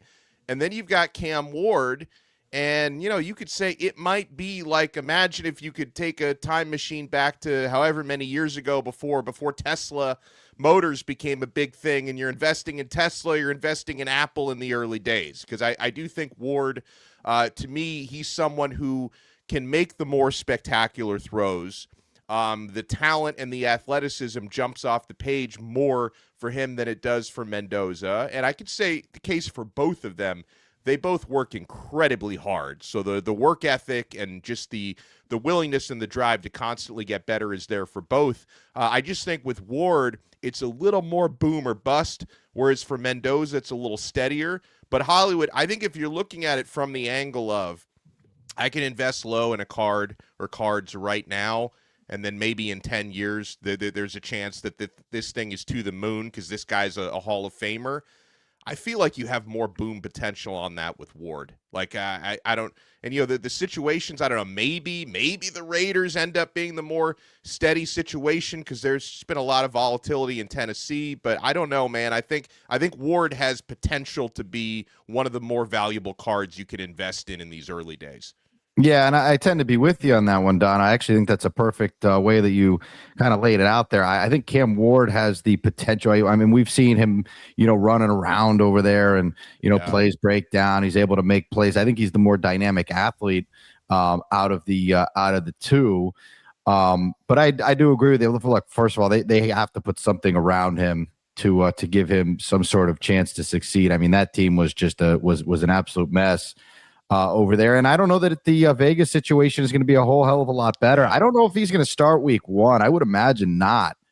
Right. I mean, don't you think Cousins gets the nod over there and you kind of ease this guy in? Yeah. And it's such a great situation when you can do that too, when you can ease a guy in, you don't just throw him into the fire, because you never know what that does to a guy's confidence when you put him out there and the team is really bad and he ends up being really bad. You never know what that does to a guy's confidence. So I think that's probably the route Vegas would go, I would think. But yeah, I expect Cam Ward to have a pretty good year here. And his stuff is, Donno, if you are out there investing in cards, his stuff is certainly one of the lower end. You can find a lot of value in him. And to answer Dr. Toboggan on our chat here, yes, Beckett is not only that they did make those card guides back in the day, and I do remember you would buy those magazines, and you'd look up your card's value. Yeah. And it was always in the junk wax era, so the cards are worth like either like $1 or $2 or whatever. Beckett's still going strong today, though. They are a card grading service and autograph authenticators and all that good stuff. So yeah, man, it's big business now, this card stuff. There's a LeBron card on there in the newsletter, Donno, that somebody bought at a 7-Eleven in 2004 for like $2.99 or something in a pack. Right at the beginning. Yeah. They got a 1-of-1 LeBron Superfractor out of a 7-Eleven, and the card is it's over $700,000 now. Might get up to $1 million when that thing is all said and done. I don't know who's out there with $1 million who's buying these things. Yeah. But anyway, if you like lower end stuff, I'm going to set up a table at the Hobby Card Show in Fort Lauderdale at the Broward Convention Center. It's in the middle of August. So me and the boys, we're going to set up a table out there, and you can come and check out our card supply and see if you like any of the stuff that we have. Maybe we'll get in on some Cam Ward. Maybe by that time, NFL season will be getting ready to kick off. So we'll have a little hype around some of these guys. So maybe we'll invest accordingly there, and we'll consult Donno. Donno will be our consultant for the for me and the kids' card business here. Have you gotten into it at all, Donno? Do you collect anything for your son? Have you gotten into it at all? Well, so he's had these random and I'm trying to actually steer him to cards because like I wasn't that into like when I was a kid I definitely bought cards, but it was more just like, oh, it's cool to have these cards. Like I wasn't really in collector mode. But he's had like some random collections where even though like he doesn't drink soda, but he was like collecting soda cans. Like he's been into some weird nonsense. So I'm like trying to get, hey, sports cards could be a fun thing to collect. So maybe we'll eventually get into that because he definitely has like a collector's mind. It's just I'm trying to steer him to collecting stuff like cards that could actually be useful. You know what? Maybe if I can explain to him from your angle that, hey, these things could actually be worth something, you know, resale, that maybe that would get him into it. And yeah, and real quick, as far as Cam Ward goes, like I watched an unusually large amount of Tennessee Titans football last year. So because my son he's a huge Cam Ward fan. Like watching Ward at the U 2 years ago is what like made him a hardcore college football fan because he loves Cam Ward so much. So we had NFL Sunday Ticket last year basically to watch Cam Ward, and the Titans unfortunately were terrible.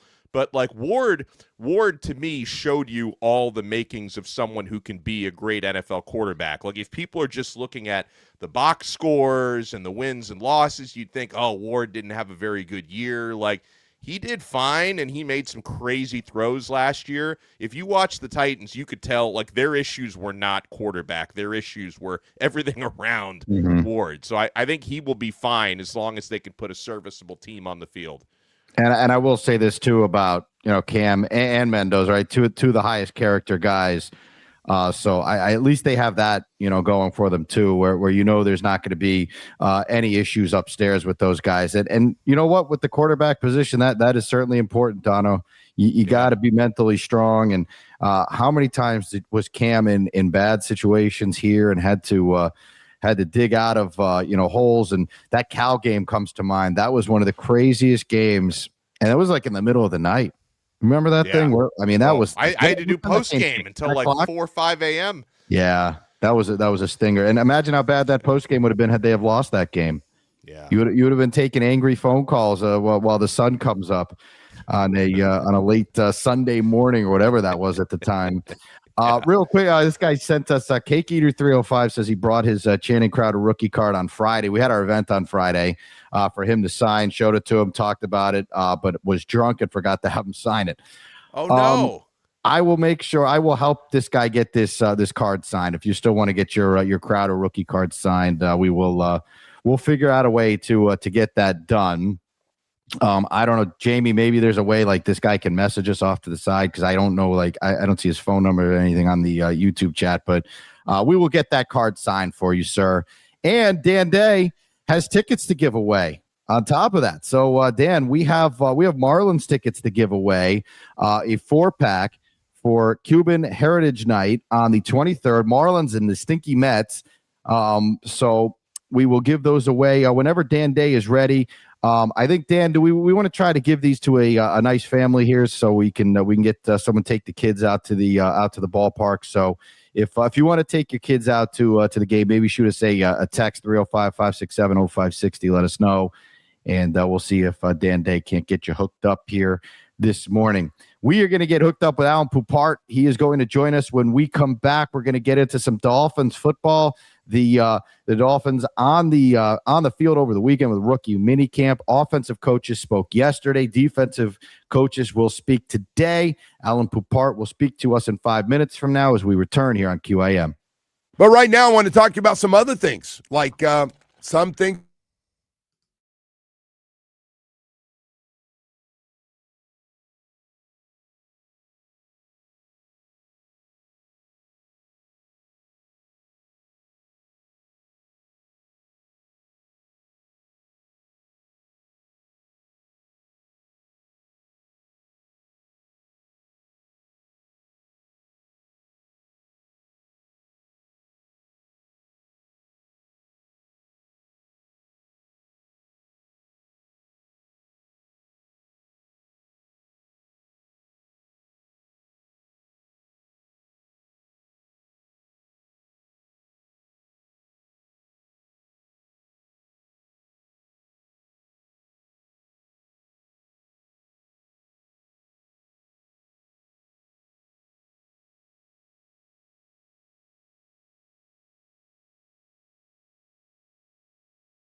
733. You always pay less with your Pricito at Doral Kia. Visit us, Doral Kia or DoralKia.com. Tonight, Cavs, Pistons, 8 o'clock, series tied at 2. When it comes to hockey at 8 o'clock, the Avalanche look to close out the Wild. Marlins could only muster 2 hits last night. They lost 3-0 to the Twins. They play again tonight, 7:40. Max Meyer gets the start. Inter Miami will play FC Cincinnati. And Miami Hurricanes football team, they have their first game of the season. It's going to be at Stanford, a 9 o'clock kickoff for the Canes football team. That is going to be early September.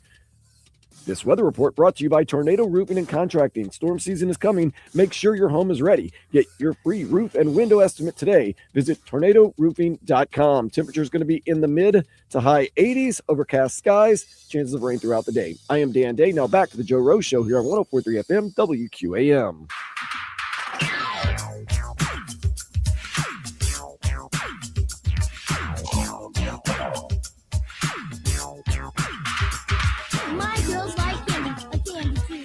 All right, welcome back in here on WQAM on this Wednesday morning.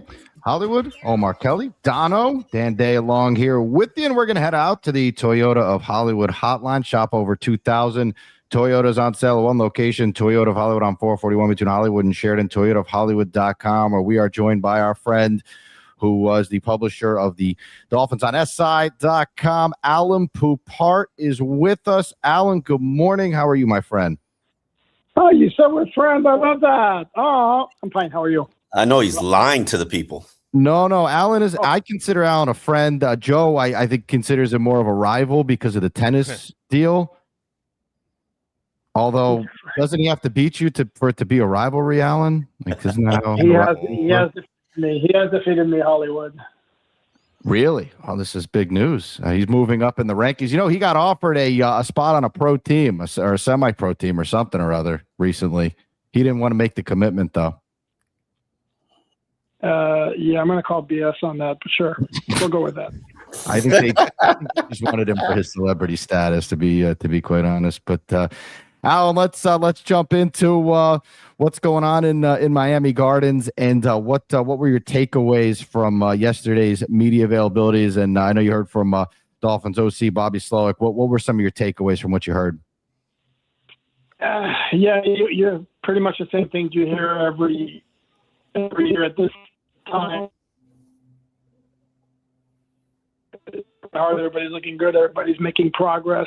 One thing that stood out to me came from Zach Yenser, the new offensive line coach, where he talked about Jonas Avainaya and how excited he was to be making the move from left guard to right guard in his second season, along with the fact that he said that he liked a lot of the things that he saw from Avainaya in run blocking, and there are some issues in pass protection, as we kind of all saw.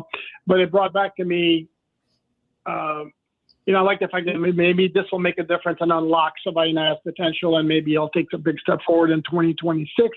And if that happens, then the Dolphins certainly have the potential to have a solid offensive line. But it can't help that it brings back to me this decision that the team made last year when they had two guys whose most previous experience at guard, James Daniels, their veteran, their prize offseason acquisition last offseason in free agency, and their rookie second-round pick, who both were more familiar with the right guard in recent times, and they decided, well, we'll make the rookie switch over to the left side, and the guy who's been in the NFL for 7 years, we'll make him more comfortable and keep him on the right side, which to me kind of was weird at the time, and as it played out, became even weirder.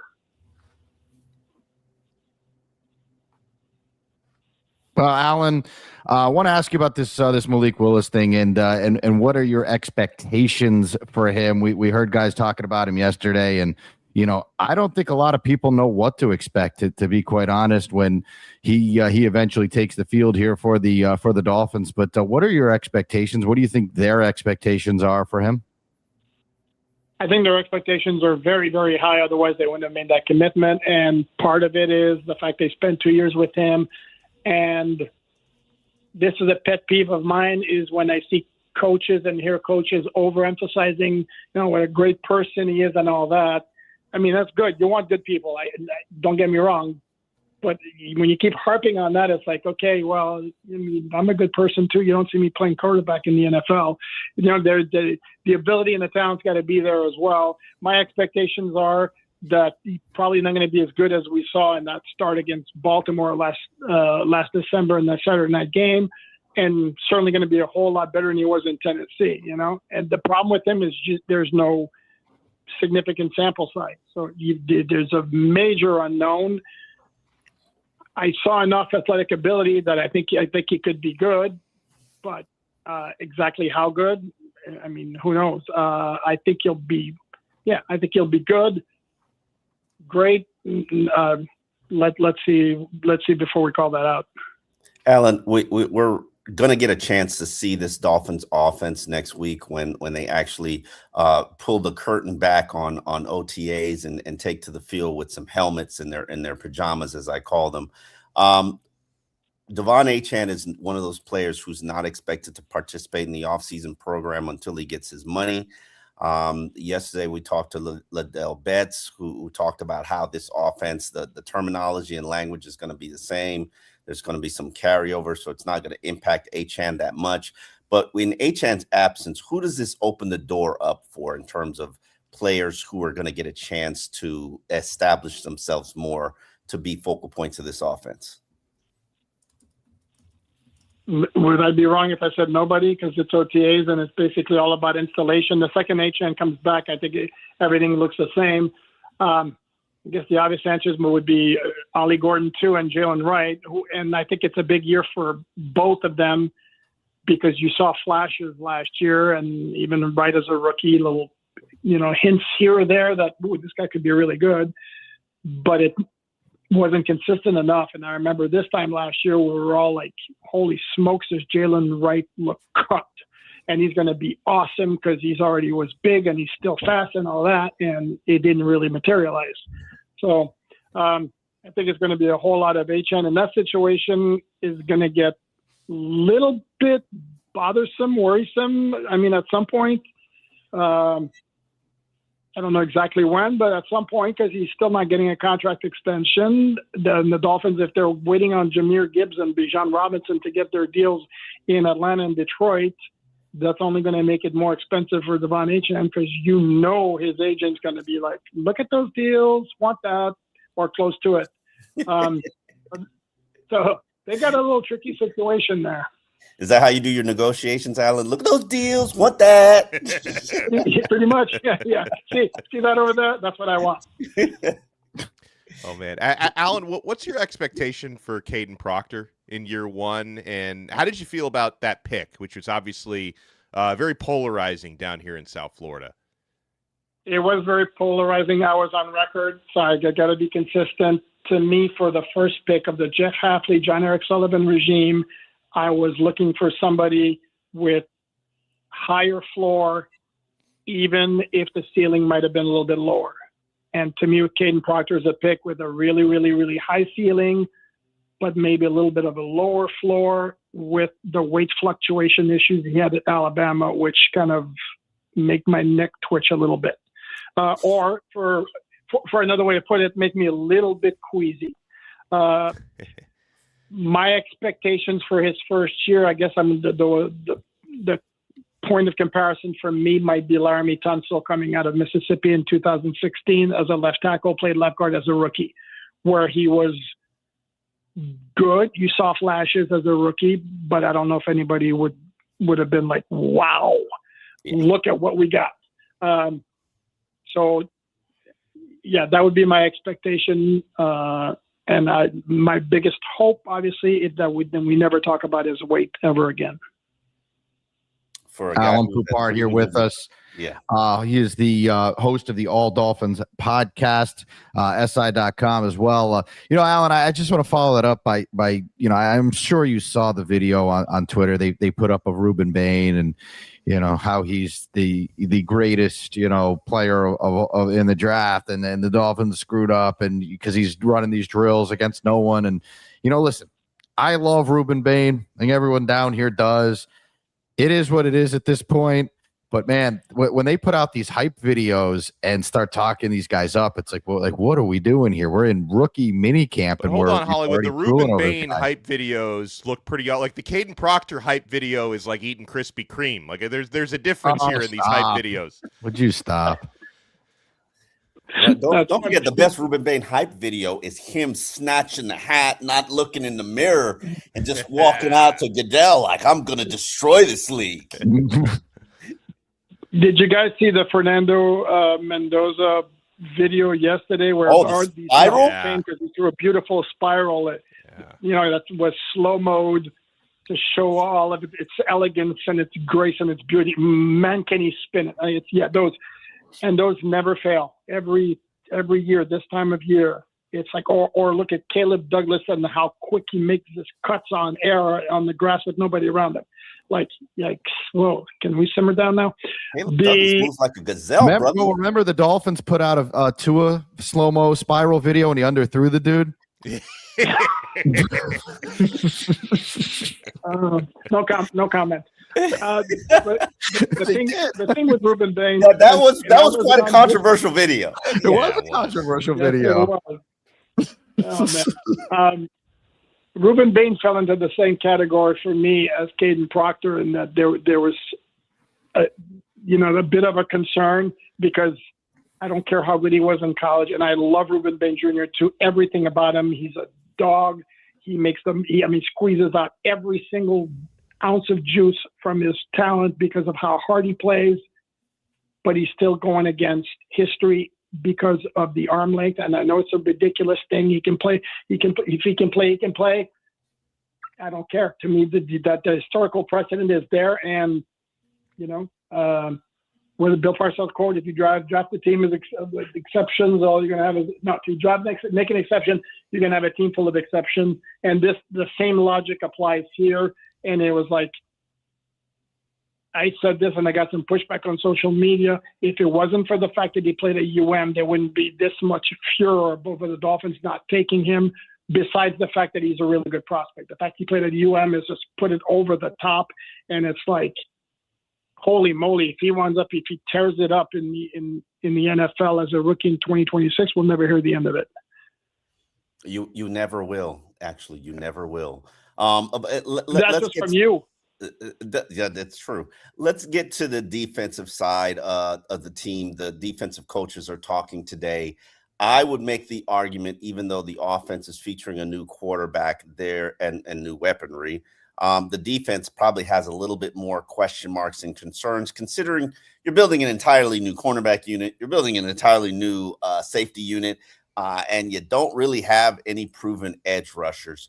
What do you think is going to be the main issue or topic of discussion today with these defensive coaches? How are you going to stop anybody? Oh, I'm sorry. That's too direct. Yeah, I mean, where do you find the answers? Where are the answers? And you said a little bit more of a concern than the offense. I'd say a lot more of a concern than the offense. I look at this defense, it's like, okay, who's your edge defender? Who's your cornerback opposite other than Chris Johnson? Who are your starting safeties? And it's like, they're going to be talking up, without question. You know it's coming. They're going to be talking up Lonnie Johnson Jr., who's going to revive his career and, show why he was a second-round pick of the, Houston Texans way back when. They're going to be talking up Dante Trader Jr. and how he's ready to take a big step after learning on the job as a rookie fifth-round pick last year. They're going to be talking up Jason Marshall Jr. and what he learned last year. They're going to be talking up how Chop Robinson's going to be taking a big step in his third season. But, I mean, there are question marks up the wazoo on defense. Alan, I want to just ask you something because we're getting a lot of comments on this right now. And as far as Proctor's weight, you don't imagine this will be an issue, right? Like I have to think, I see you rolling your eyes, Omar and Donno. I have to think that the Dolphins did a fair enough amount of due diligence on this guy. And like, it would be a catastrophic miss if this guy came into camp and was just too overweight and it just never materializes for him. Like that would be a massive misstep in their first pick. as the new regime here.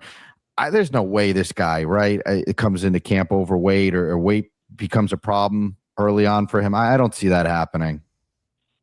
Man, if he does, to quote Bill Murray in the great movie Stripes, and then depression set in.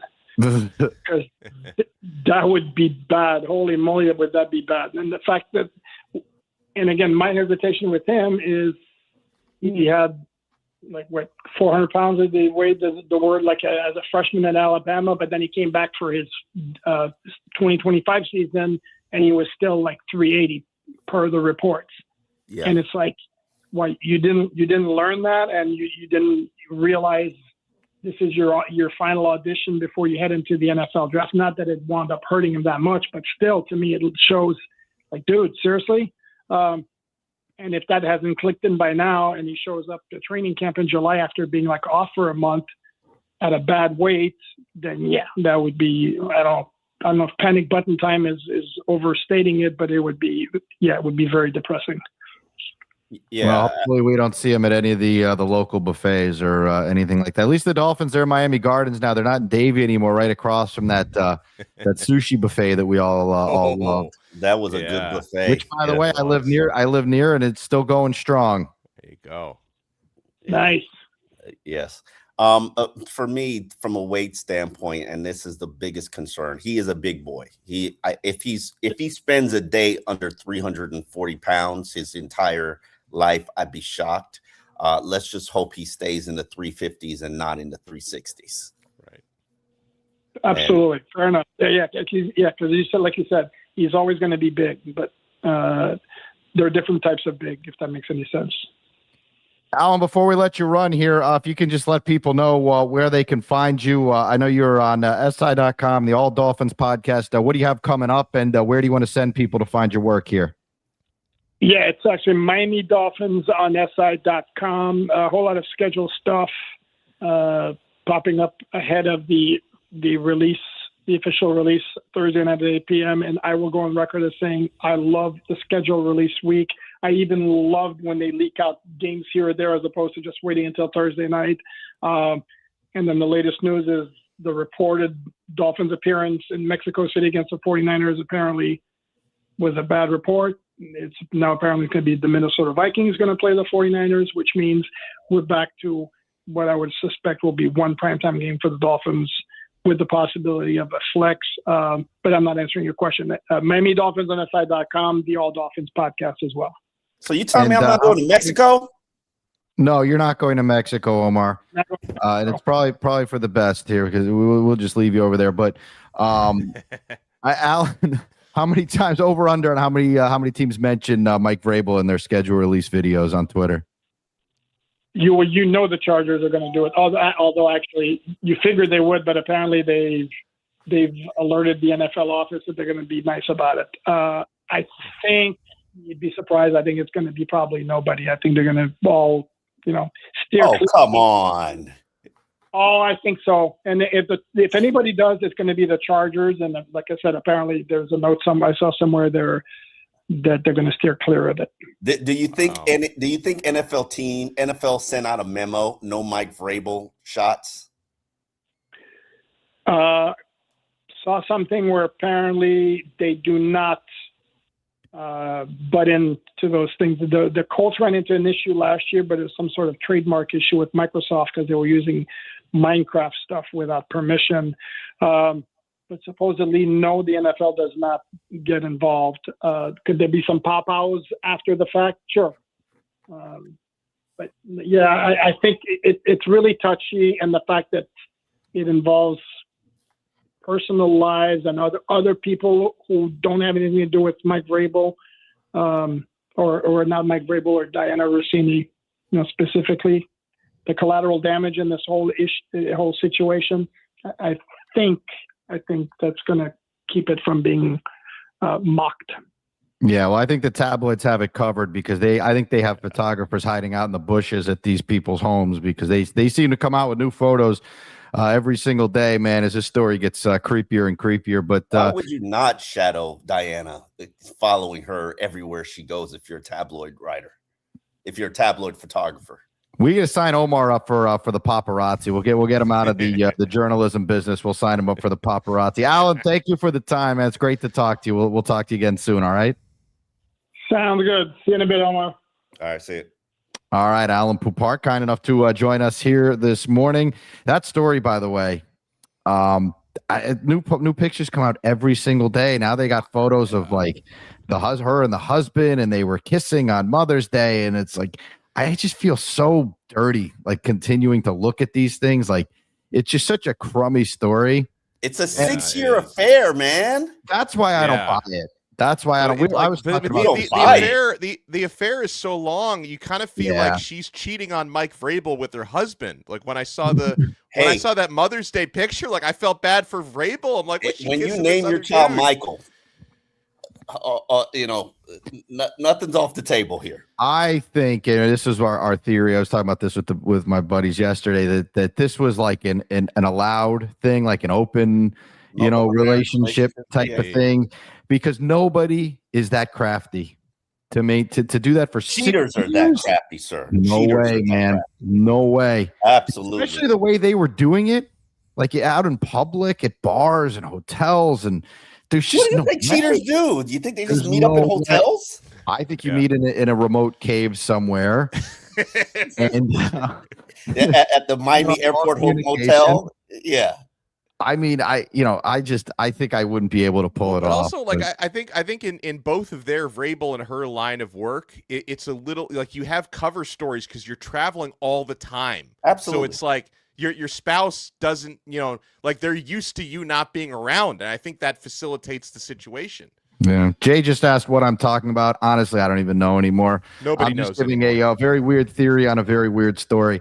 All right, we got to take a pause here. We got a lot more to get to as we continue on. Do want to let our people know, Dan, we gave away those tickets. We did pick a texter at random here that we gave the tickets to. We had a handful of people text in. They wanted to take their families out to the Marlins game, so we gave those away at random. We'll give away more tomorrow and Friday as well. So hopefully we can get a few more families out to the Marlins game and get the kids out there. It's always a fun time to take your kids out there, and they do such a great job for the kids. Make sure, by the way, if you do take your kids out to the Marlins games, you stop by. There's a booth that is right behind home plate, and you can sign your kids up for the kids club, the Marlins Kids Club, and they get a lanyard with a little credential thing on it, and they give you a prize every time you go to a Marlins game. Take the kids out there. You get a prize for the first time as well, just for stopping over there. So the kids love that thing. Make sure to take them over there when you do make it out to a Marlins game. We're going to take a pause. We got a lot more to come here on QAM. I do know this. You're South Florida. Hello.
It's to actually grow your money. Plus, you can get up to $10,000 for big expenses or advance up to $1,000 fast when you need cash right away. Albert can get me up to $10,000? Exactly. Albert spots you in a pinch and helps you grow your money in the long run. I'm downloading Albert right now. Download the Albert app and use promo code INSTANT to borrow up to $10,000 for whatever you need. The Albert app helps you budget better and save more money so you reach your financial goals faster. Download the Albert app right now and use promo code INSTANT to borrow up to $10,000. Use code INSTANT to borrow up to $10,000.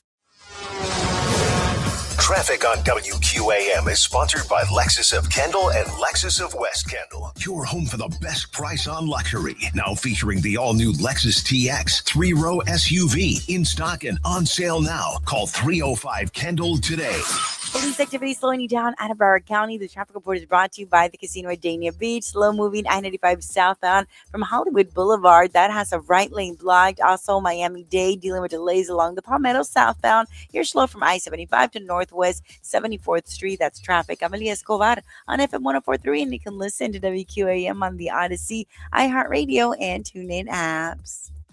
This report is brought to you by the Casino at Dania Beach. Come rock with Quiet Riot at Stage 954 May 30th. The Casino at Dania Beach has it all. Enjoy new, exciting promotions, the hottest slots, great shows, multiple dining options, live poker, and simulcast. Plus, new members can win up to $5,000 in free play. Join the fun at the Casino at Dania Beach. We've got plenty of ways for you to listen to your favorite shows and favorite teams on WQAM. How is that, if I may ask? We're at FM 104.3, or you can listen to WQAM on the Odyssey, iHeartRadio, or TuneIn apps. Check it out now.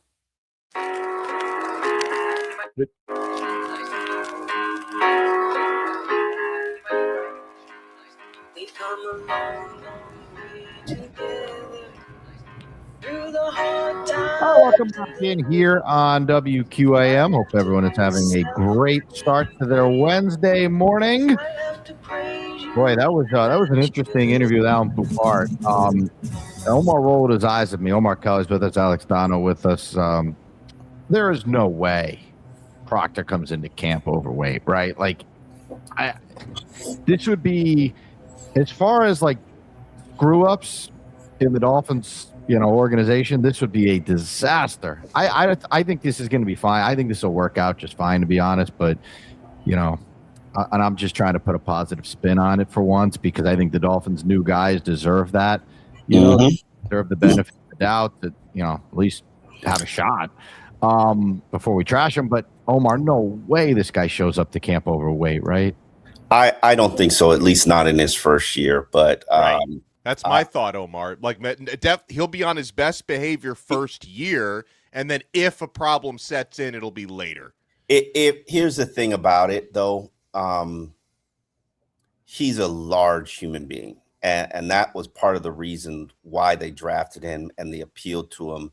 It's part of the Bill Parcells planet Earth theory, where there are only so many, a finite amount of individuals walking this earth who are that big, that large, that athletic, and you want to collect them. That's a Parcellsism that Ron Wolf believed in. And people don't realize Ron Wolf and Parcells had very aligning thoughts. Just one ran a 4-3 defense and one ran a 3-4 defense.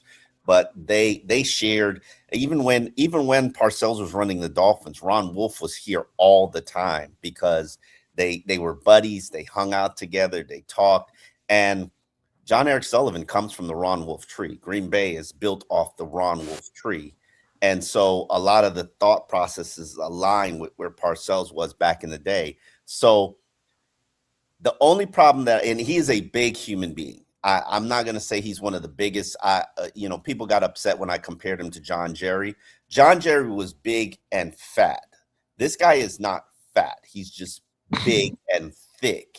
Now, my issue is he's probably never a day in his life, even with Ozempic, going to be less than 350 pounds. Just never. It's just not going to happen. Is that on the NFL's banned substance list? Are you allowed to use that? I don't know. I don't know. I would think half the world's using Ozempic, so I would think. I don't know much about Ozempic. I mean, I know of it. I don't know like a lot about it. Yeah. Something about like I don't. Is it safe? Like, I mean, are you maybe You won't someone know else who's until using it 10, knows, 15 years from now. Well, I don't doesn't it make you brittle though? Like if you're have no an idea. offensive lineman, you probably shouldn't be taking Ozempic because it makes you a little brittle. I don't think that's I a don't good know what idea. it does, to be quite honest. I know that all those like weight loss quick things. Like, remember they used to have those pills, those hydroxycut pills. Oh yeah, those were Yeah. banned. Those are banned those in the were NFL. bad. I remember. So what did they were essentially like just caffeine pills, It right? was like speed. Yeah, speed basically. Yes, and those were banned. I believe was it Jason Ferguson who missed like 4 games because he was taking something to make weight in camp. Here's the thing about Caden Proctor. He's in the best shape of his life right now, and that's in the 350s. Okay, he weighed in at the combine at 352, and that's literally starving yourself for a couple of days because that's going to be your official NFL weight. If you think that he's going to ever spend a day here under 340 pounds, you're mistaking yourself. But to me, the biggest issue for me is I don't draft guys. I don't like drafting guys who are going to struggle with their weight their entire career, because I've seen you're living your life on a diet is extremely hard. And then we don't know, like for me, for example. Wait a second. Everybody has to live their life on a diet. Like, no, they don't. Yeah, Day doesn't live his life on a diet. I mean, if I eat the way that I want to eat, Omar, on a daily basis, I probably wouldn't see 50. Dan Day, are you living your life on a diet? Absolutely. That's how I stay this fit. Dan Day does eat well, actually. He eats a clean lifestyle with his I eating. exercise 5 days a week. I eat vegan. I try to stay healthy. Yeah, I do have a method to my madness. Here's and my yes, thing. there are some people that are naturally skinny. That's just how it works. But Omar, I think for the rest of the people on the screen here this morning, yeah, if we were to just eat how like I would love nothing more today than to go to that buffet we had mentioned.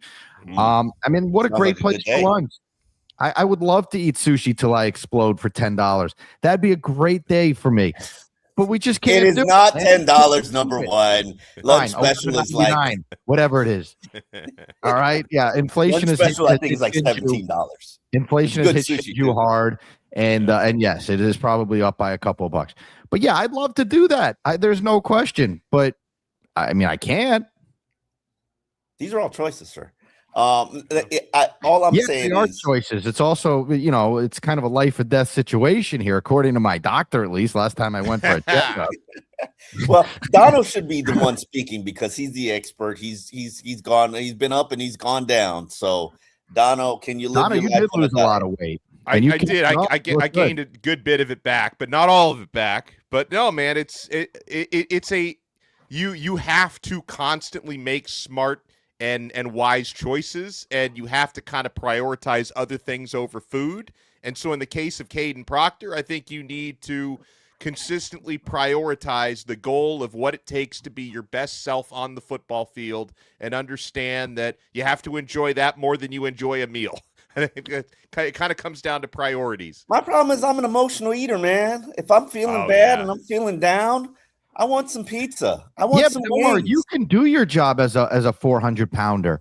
Like you would be okay at your job. Like, you wouldn't change your performance. I don't know. You about might that. struggle walking, up and down stairs and stuff, but it wouldn't like change your performance at your job per se. But this guy's getting paid millions of dollars. It's like, it's part of the gig of being a professional athlete. And it's not just this guy. That's every professional athlete, I'm sure, struggles with this, right? You think everyone wants to eat, the way that these guys have to? I mean, one, they're fed just about every single meal. So let's not shed a tear for them. They literally can go to a facility, get breakfast, lunch, and dinner, and something to take home. So it's phenomenal food, by the way, because I get to partake in some of that as well. Especially the salmon. Big fans of the salmon. So, but here's the thing. When I know this because I watch Vernon carry, and I hate to talk about Vernon's business, but like in the off season, Vernon was doing everything possible to stay under 350 pounds. And I know he's a professional, but if at some point that's gotta wear on you, man. That's like, do you want to just be able to take your foot off the gas and just eat a slab of ribs when you feel like it? Well, ribs are healthy though, man. Ribs are, there's no carbs in ribs. Ribs are healthy. I think Nothing it's but protein, right? it's more of avoiding the buffets. Omar, by the way, someone made a good point here. We do need to get you bulked up for the Crowder boxing match. So maybe you and I will meet at one of these buffets. Yeah. We were, by the way, the answer. Yes, we were talking about Shinju, which is still going strong. By the way, I am I'm a Broward resident now, and so I can tell you firsthand it is still going very, very strong. That maybe we'll do that for our next station event. We'll have an eating fest at Shinju. We'll bring all of our close the place down. We'll bring all of our morning listeners in there, and we'll see who can eat the most sushi. Bring Caden Proctor out there. Hosted by Caden Proctor. All right. On that note, we're going to take a quick pause here. Appreciate all the comments coming in. We'll get to some of those when we come back. And this Giannis Antetokounmpo sweepstakes starting to heat up here. This could happen, guys, pretty soon here with the Bucks. I think looking to make this thing happen. Looks like in the coming days or weeks. So we'll see what the Heat can offer. I saw some of those trade machine offers pop up yesterday, so we'll discuss what the Heat can do to possibly facilitate and make that happen. We'll take a pause. More to come on QAM. Tell you what is not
Why should you hire America's largest injury law firm for your case? There's lots of reasons. Just like there's a reason millions of people called us last year in their time of need.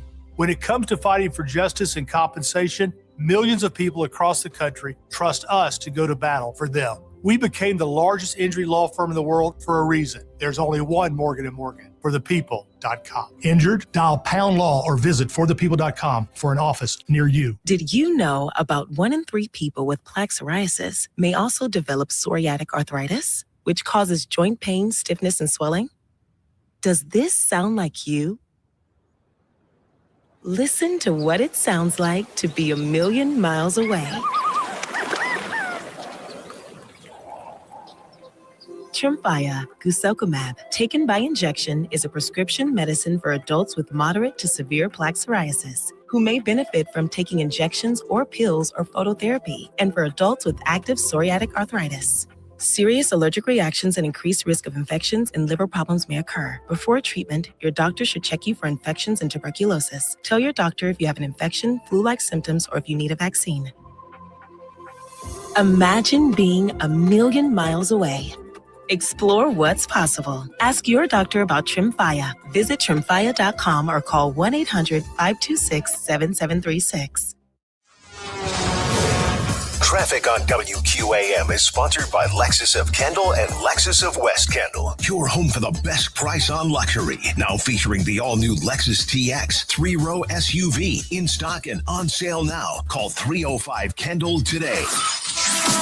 Stopping go traffic continues out of Broward County. The traffic report is brought to you by the Casino at Dania Beach, I-595 eastbound. You're slow from Marina Mount Boulevard to before I-95 and northbound. Miami-Dade, no major issues. Just a bit of traffic building along the Palmetto southbound from I-75 to Northwest 25th Street. That's traffic. I'm Alia Escobar on FM 104.3, and you can listen to WQAM on the Odyssey, iHeartRadio, and TuneIn apps. Cool ways to listen to us. Okay, I'd like to hear them then. On FM 104.3 or on the Odyssey, iHeartRadio, or TuneIn apps. Same great shows, same great games. Plus, you can use the rewind feature and listen to anything you missed. Go for it.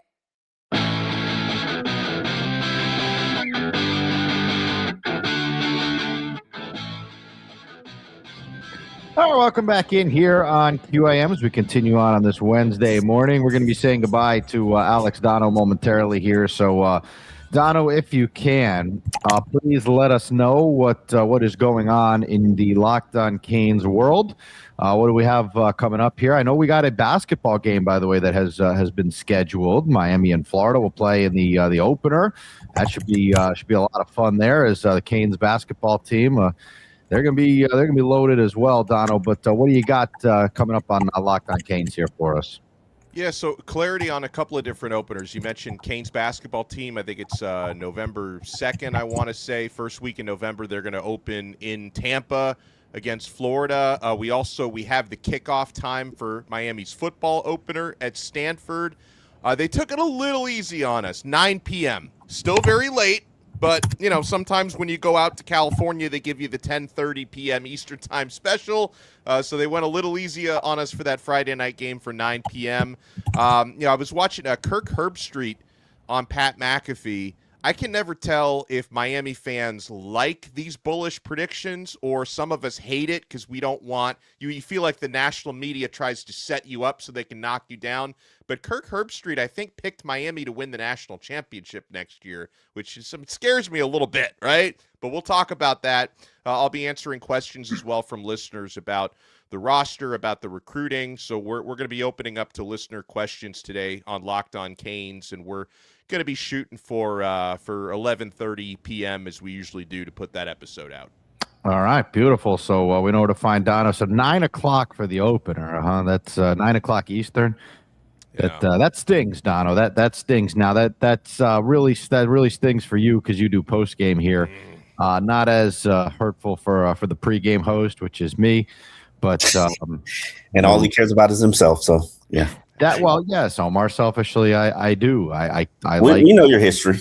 I like earlier games. Yes, I do. I do care about myself when we're talking about the scheduling here. All right, we are going to say goodbye to Donno here. By the way, Heat Colt, who I thought we were buddies. He only wants to go for sushi with Dan or Omar. So he doesn't. Me and you, Donno, I guess, are on our own. Heat Colt doesn't want to join us. Yeah, well. So me and Donno will have our own event out there, and Omar and Dan can have their own event. We're gonna have a new sponsor. We're looking for a sushi buffet to sponsor the program. So if any sushi buffets are listening this morning, we are looking for you to sponsor our next station event. I'm sure our sales manager Paul just loves that idea. All right, Omar, I do want to talk to you about this pick when we come back, this Proctor pick, and let's talk seriously and realistically here about this pick and what the chances are realistically that this goes well for the Dolphins, doesn't go well.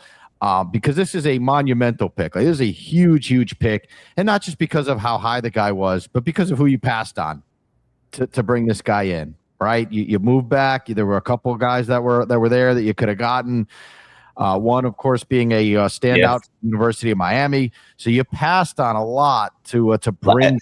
And a lot of people think that the Ohio State cornerback might be the front runner for Defensive Player of the Year, and you have to think very easily could have taken him as well. So he's a Cowboy, so he's going to be in a consideration there. All right, we will check in on that. Donno, thank you for the time as always, my friend, and we'll talk to you again tomorrow. Okay. Thanks, guys. See you tomorrow. All right, Alex Donno, kind enough to join us here this morning. We'll take a pause, get to Omar's real thoughts on this Dolphins first-round pick. Can he be a success for the Dolphins? We will discuss when we come back. I do want to talk about a couple guys that I'm pretty crazy about because they're really good.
25 cents per gallon bonus on your first tank. That's code promo25 for a 25 cents per gallon bonus.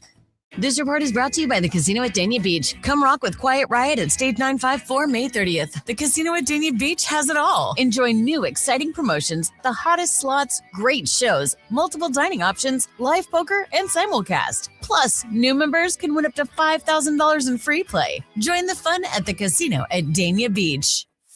This is WQAM-FM and HD1 Miramar, Miami, Fort Lauderdale. WQAM AM Miami, an Odyssey sports station. The home of champions. Home of the 5-time national champion Miami Hurricanes. The back-to-back Stanley Cup champion Florida Panthers. The 3-time NBA champion Miami Heat. Miami Hurricanes basketball. And now, the new home of the 2-time World Series winner Miami Marlins. Powered by Anajar and Levine Accident Attorneys. Call 1-800-747-FREE. That's 1-800-747-3733. You always pay less with your Pricito at Doral Kia. Visit us, DoralKia.com. Tonight, it's Cavs Pistons at 8 with that series tied at 2. Also at 8 o'clock, the Avalanche look to close out the Minnesota Wild. The Marlins at 7:40 will get underway with Max Meyer starting against the Minnesota Twins.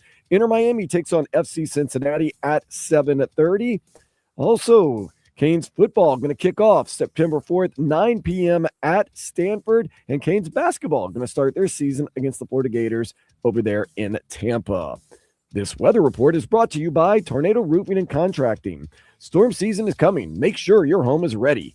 Get your free roof and window estimate today. Visit us, tornadoroofing.com. Temperatures in the mid to high 80s. There's going to be some cloud cover and chances of rain throughout the day. I am Dan Day. Now back to the Joe Rose Show here on 104.3 FM WQAM.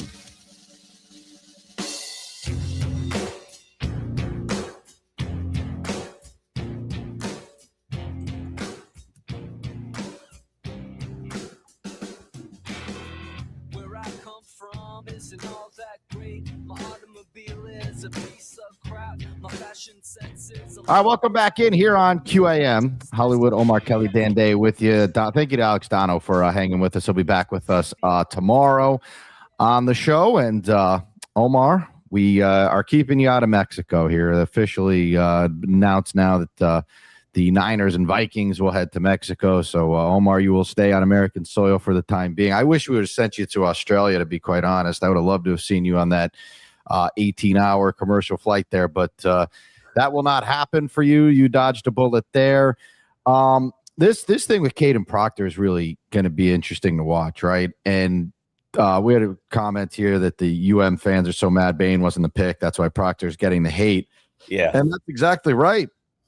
Fair or unfair, that's how this is going to go down, right? Like, people are going to be comparing him to Ruben Bain. And if Ruben Bain was not a Hurricanes player, I don't think anyone would really care, right? I mean, if Ruben Bain was like, went to Ohio State or something, I don't think anyone would really be up in arms right now. But the fact of the matter is, guy's from down here. He wanted to stay down here, and he's in Tampa. He's 4 hours up the road instead of 20 minutes up the road. So I think he would have been a great cultural fit for this organization. I think he would have not struggled to let the Miami streets consume him. And more importantly, I think he was one of the best edge-setting defensive linemen in that draft, short arms or not. The one thing you knew about Ruben Bain was he was going to get the edge set. And would he be a double-digit sack producer for multiple years in the NFL? I think the jury's still out on that. But I know he would have been a very good, effective edge setter in the NFL. And we'll get to see that in Tampa Bay, because they seem to be extremely excited, did not expect him to fall that low. But you're right. The part of the disappointment that people have in this market and environment is that you passed on a Hurricane that most people believe is going to be a very solid pro, a culture creator for a NFL project, for a player that most people viewed as a first round boom or bust selection. And part of the reason that they viewed him as that is because Caden Proctor is a huge human being, and he has struggled with his weight, his conditioning, and his effort in the fourth quarter of games his entire career at the University of Alabama. Even Nick Saban came out and criticized him, and talking about how you got to basically keep your eye on him, keep a thumb on him to keep him motivated. He is not a player who had success all 3 years he was spent at the University of Alabama, because I believe his freshman year he gave up 8 or 9 sacks, and there's some horrendous film there. But that was not a Caden Proctor at his best. We saw him at his best last season. We saw him be considered athletic and talented enough for them to even throw him the ball and give him handoffs. So we know that he's an athlete. I've watched him move here. Obviously, he's not wearing pads, and we'll ultimately. I think him getting with a good program like a Bommarito or XPE down here and putting in some grueling summer days, getting himself ready for training camp is going to be critically important. If you were betting on, let's say you were on a prediction market here, Omar, and you had to bet on this, do you believe that he comes into camp at the right weight? Do you believe that he takes this all seriously and ends up being a good professional? Or do you think this goes south and he comes into camp out of shape and we have this motivation issue and all this and that, and it just turns ugly, which it could very quickly? Which side would you be betting on if you were betting on a prediction market at the moment right now with your hard-earned money? What would you side with here? I'm siding with, I think he'll be in at camp under 350. I think he'll be in great shape. He's got good people around him. This contract that he's gotten is just the first of many, many millions that he can get if he actually has a good, promising NFL career. I think he'll be good. Now, how will he respond when he starts to handle adversity? I don't know. I could tell you, if I had to put money on it, I'd put money on him being the first Dolphins rookie that needs an IV. But you know, that's okay. I always put that on the biggest guy, the biggest rookie that they add to camp. So you know, there's nothing there. Well, it gets the shade side of the sideline there, right, at Hard Rock. So yeah, it's not about that. It's about the training camp. The training camp is where you need most of your IVs. And to, you know, as hot as you think it is right now, in 2 months, it's going to be swelteringly bad. And that's we're talking about practices where guys lose about 12 pounds of fluid a day practicing out there in the South Florida heat and humidity. So that's the one thing that I think that he has to adjust to and overcome. And we'll see. I think when, again, it's critically important, not just for him, but for all these rookies to get down here and get into a Bommarito camp or get into an XPE camp or go work with who's Tua's former trainer, Nick Hicks. Go work with somebody who's been training South Florida athletes down here so that you can get used to the grueling conditions of this environment. If he picks up and he heads to Arizona for that month-long break that they have between training camp and now, I think he'd be making a very tragic mistake. All right, a few texts coming in here. A couple of people just said you could have taken Downs, and then there wouldn't have been any issue whatsoever. That's a player. While I agree that Downs is going to be a very popular player, he's probably going to win Rookie of the Year just because he plays for the Cowboys, and if he plays 17 games or close to it, he's just going to put up ridiculous numbers. I am fine with what they did. I think a safety will never have the importance that an offensive lineman has. And let's be real about this. We know that Austin Jackson is on borrowed time around here. So, and this guy is probably going to be his eventual replacement. We also know that, you know, the Dolphins what's his name? The left tackle from the Dolphins last year. We'll look while you search your names. I just think this. Look, as far as the draft goes, for me at least, it's almost irresponsible to give these takes and these grades. And I see people on our YouTube chat, they're like, arguing over the pick or whatever, and this guy's gonna be better than that guy, and these guys haven't even gotten into camp yet, right? And you never know how NFL, how college talent is going to translate to the NFL. And like a guy said, I watched Bain play, and I wanted him because not because he was from the U, but because he was the best player I watched in college last season. Ruben Bain was a game wrecker in the playoffs. There's no question about it. I mean, he was incredible in the college football playoff, and he made a massive impact.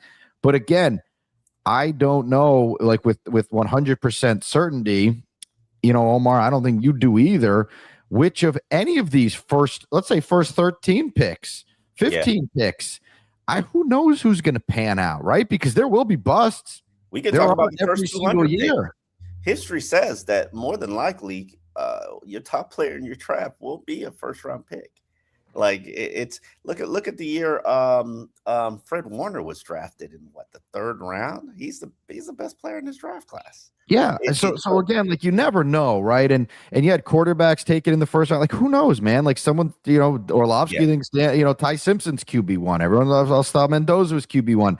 They may both be really good. This could be a situation where it's Jameis Winston, Marcus Mariota, right? And both of them end up being, career backups. DJ Manuel, Jake Locker. The list goes on and on and on as far as quarterbacks that have flaked out or just players Brady in general. Quinn. Yeah, again, it's a long list. My thoughts on this whole thing though are you have to give the new guys that are in charge the benefit of the doubt. You got to give them a shot, and at least before we pounce on them for the pick. Which again, if I was drafting, which I'm not, I probably would have taken Ruben Bain. That's just probably the direction I would have gone. Now, with that being said, we've talked about the offensive line and trying to fix it for the better part of, 2 decades down here. So hopefully they have put enough investment into the offensive line where it will be an improved unit for this team, and it will help Malik Willis, and it will help Devon Achane. And, maybe this team can start to build something, that way. Maybe build from the trenches, Omar, which is what we saw the Hurricanes do. The Miami Hurricanes built the offensive line. They started there, and everything else is kind of taken care of itself. All right. We're going to take a quick pause. We do have a lot more to get to. This Giannis Antetokounmpo deal starting to heat up here, and there are some potential trades that could be made. I've already seen some people text in. One guy say he didn't want Giannis, just too injured. I think the Heat need to make a serious run at Giannis just to at the very least freshen things up a little bit and give yourself a shot of life over there, right? I mean, you need some kind of new energy over at the Kaseya Center in downtown Miami. I know most people are on the Giannis train. But I'm actually still giving out hope that Ja Morant can be wrangled for less and can help transform this franchise. But that's not what I'm particularly willing to take a chance on. But we will discuss when we come back on QAM. Hey, Marlin fans, the Marlins will be home next Monday to take on the Atlanta Braves in a 4-game series leading the National League East. But hey, right now the Marlins got some hot hitters on this team. Liam Hicks has been on fire. Fans, don't forget, the Marlins will be coming back home Monday to take on the Atlanta Braves in a 4-game series followed by the New York Mets. Make sure you get your tickets. Going to be great seats for the National League East teams, both coming into town. Go to marlins.com/tickets. Hope to see you out there. Marlins playing some great baseball.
That's 954-500-LOCK. Joe Rose here. May is Mental Health Awareness Month, and there's no better time to prioritize your well-being. If anxiety or depression is holding you back, Recovery Unplugged's mental health residential program in beautiful Fort Lauderdale offers a private, comfortable space to heal for you. With expert care and a unique music-based approach, you can take the first step. They accept most major insurances. Call 954-737-4508 or visit recoveryunplugged.com. And in the month of May, there's no better time to heal out loud.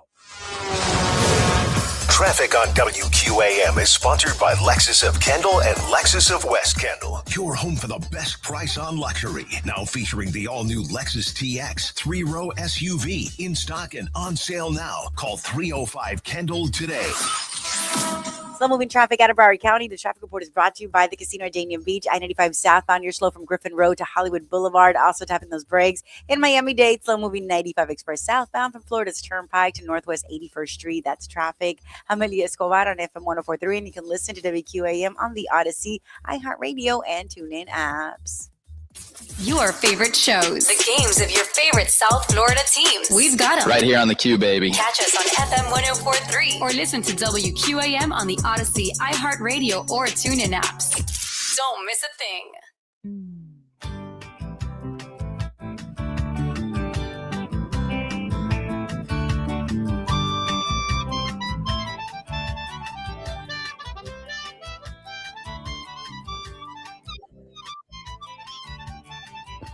Welcome back in here on QAM. Omar's already getting jumped for his Ja Morant take.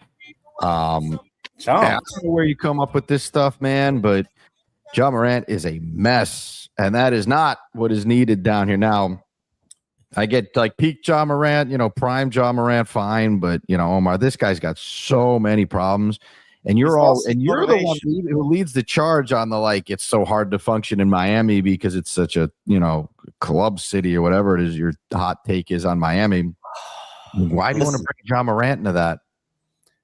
Because at one point he was on top of the world, NBA world, from a talent standpoint.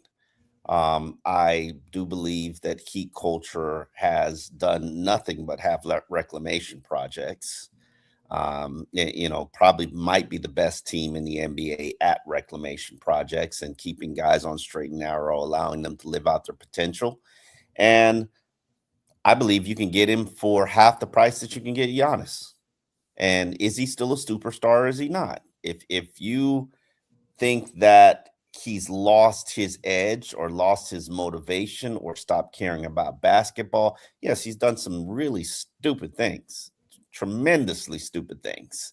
But we all do stupid things when we're young. And yes, is South Florida a challenge for professional athletes? Is this a horrendous environment to put a guy with $300 million into and let him loose on the city? Absolutely. However, I do believe that Ja Morant probably feels like he has not maximized his potential, maximize his career, and might still be able to do that. Well, I don't know what Ja Morant feels. I know that he just can't get out of his own way, but I know, look, for me, he stayed out of trouble the whole last season. Me, man, look, it's Giannis or bust right now for me, and you're doing nothing, huh? I do think that the Heat need to find a way not only to get this deal done, but to do it without including Bam. And I saw a trade scenario yesterday. The Heat have a top pick coming up here in the draft, 13th pick. They got 13, baby, sexy selection. Well, it is for the Bucks. It's not. They have a higher draft pick on their own. Look, Giannis only has a year left in his deal there, so they're only limited in what they're going to get, Omar. So they can only take their best off. You have to dictate that he wants to be part of the Miami Heat or a select. Supposedly he wants. I don't to stay think that will be an issue. I don't think that will be an issue. Him wanting to come down here. But the question becomes who do you put into this deal? And it looks like you're going to have to include Tyler Hero, which would be one, and Khalil Ware, which would be two. You put into the deal. Who cares at this point? Well, it's not a who cares. I mean, you do have to put something around Giannis. You can't just bring him here and pick up 4 guys from the park and say, all right, you're in. I think the Heat have shown you that they've got a history of making, developing, finding players. When he said out on Giannis, keep Bam and Tyler, get Banchero. I don't know that's realistic or not, I think we should focus on Giannis first things first. I just think you find a way to get this deal done with the picks, because the picks in the NBA are, especially for a team like the Heat, are relatively useless, right? Just get rid of the picks. You're not going to build through picks. Get Giannis in here and figure out a way to pair him with Bam, and What's supposed to want Bam? That's where we start, man. That would be. I wouldn't. If I'm Milwaukee, I'm not accepting any deal that doesn't include Bam. I'm trading you one of. I don't know if that's realistic. I'm trading you one of the NFL's 5 biggest stars for your leftovers. First of all, I don't know that he's one of their 5 biggest stars right now as it sits. But no, I mean, look, Omar, realistically, like Tyler Hero, Khalil Ware, you throw in Jovic or something like those are some pretty good pieces, man. Wants those pieces. Those are some good pieces, especially for a team like Milwaukee. Stop selling your bargain basement. 561 Texter 561 says Tyler Ware, Jaime Jaquez, and a first. Bucks don't have much leverage. You can throw Jaime Jaquez in there. I mean, you just need to put pieces in there that the Bucks will find attractive enough. But again, you can't give up the entire team, Omar. I mean, you can't. No. We're not talking. No, you're willing to give up the entire team except for Bam. If I'm Milwaukee, I'm saying any offer you make starts with Bam. Or and if I'm Heat, they can tell him to kick rocks and go find another team that's willing to do business with you. I don't know that they're going to get. 76ers are. I don't know that they're. Well, who are the Sixers going to give? The corpse of Joel Embiid. Who are they going to give? Well, again, I think Tyler Hero and Khalil Ware are as good as the Bucks are going to get offered. I looked at a lot of the trade scenarios last night. They are about as good of as far as the players in the deal go, and the Heat can throw in 3 firsts. So, I just think it's a big enough package that for 3 will firsts. entice. Look at what you think if the New York Knicks don't get to the championship round, you don't think they'll offer them anything to get Giannis and build that thing properly? Like if the Knicks don't get to the finals, if the Knicks don't win the finals, if the Knicks are not winning the finals, then that's not going to happen. Not in this lifetime. They're not beating the Thunder in a 7-game series. I don't care. I like this Knicks team. I've been on record saying that. You never know what's going to happen in the playoffs. You never know. If Shea breaks both of his legs, then perhaps the Knicks will have a chance in that series. All it takes is one. Only one. Okay.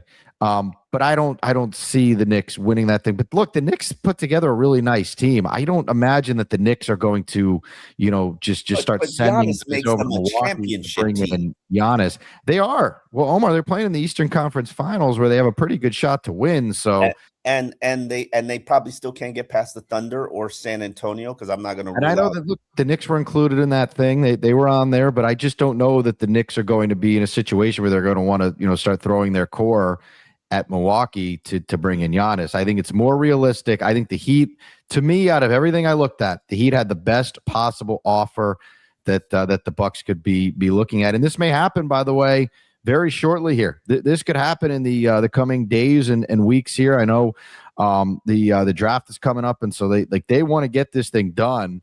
Giannis, and we'll see what kind of offer the Heat are willing to make. If look at past years, the Heat have not been willing to give up a lot of these guys. It says who? I have a hard time. Here's the thing. The Heat made their best offer at the trade deadline, and the Bucks turned up their nose at it. Mm-hmm. So your offer's got to get better, bro.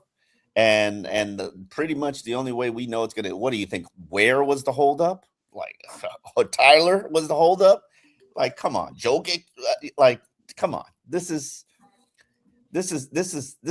You're gonna have to at some point. I think Heat fans are gonna have to realize Bam is not as untouchable as you think that he is. And if you take what Pat Riley and Spo and all them say at face value, which I think that's what you say when you're at the doubt. I don't think they're going to be willing to trade Bam. That's just what I think on it. And look, before I was like, all right, just trade whoever, because this team's just stuck. But I do think you need to try and keep Bam, and I think there is certainly a path to doing that. There is also a path that's going to send you to Miami Gardens today, Omar. We got the defensive coaches are going to speak to the media. We're going to talk to Alan Poupart when we come back. Offensive coaches spoke yesterday. A lot of Dolphins news to get to. We'll continue on here on QAM. I do want to take a second to let you know, man, May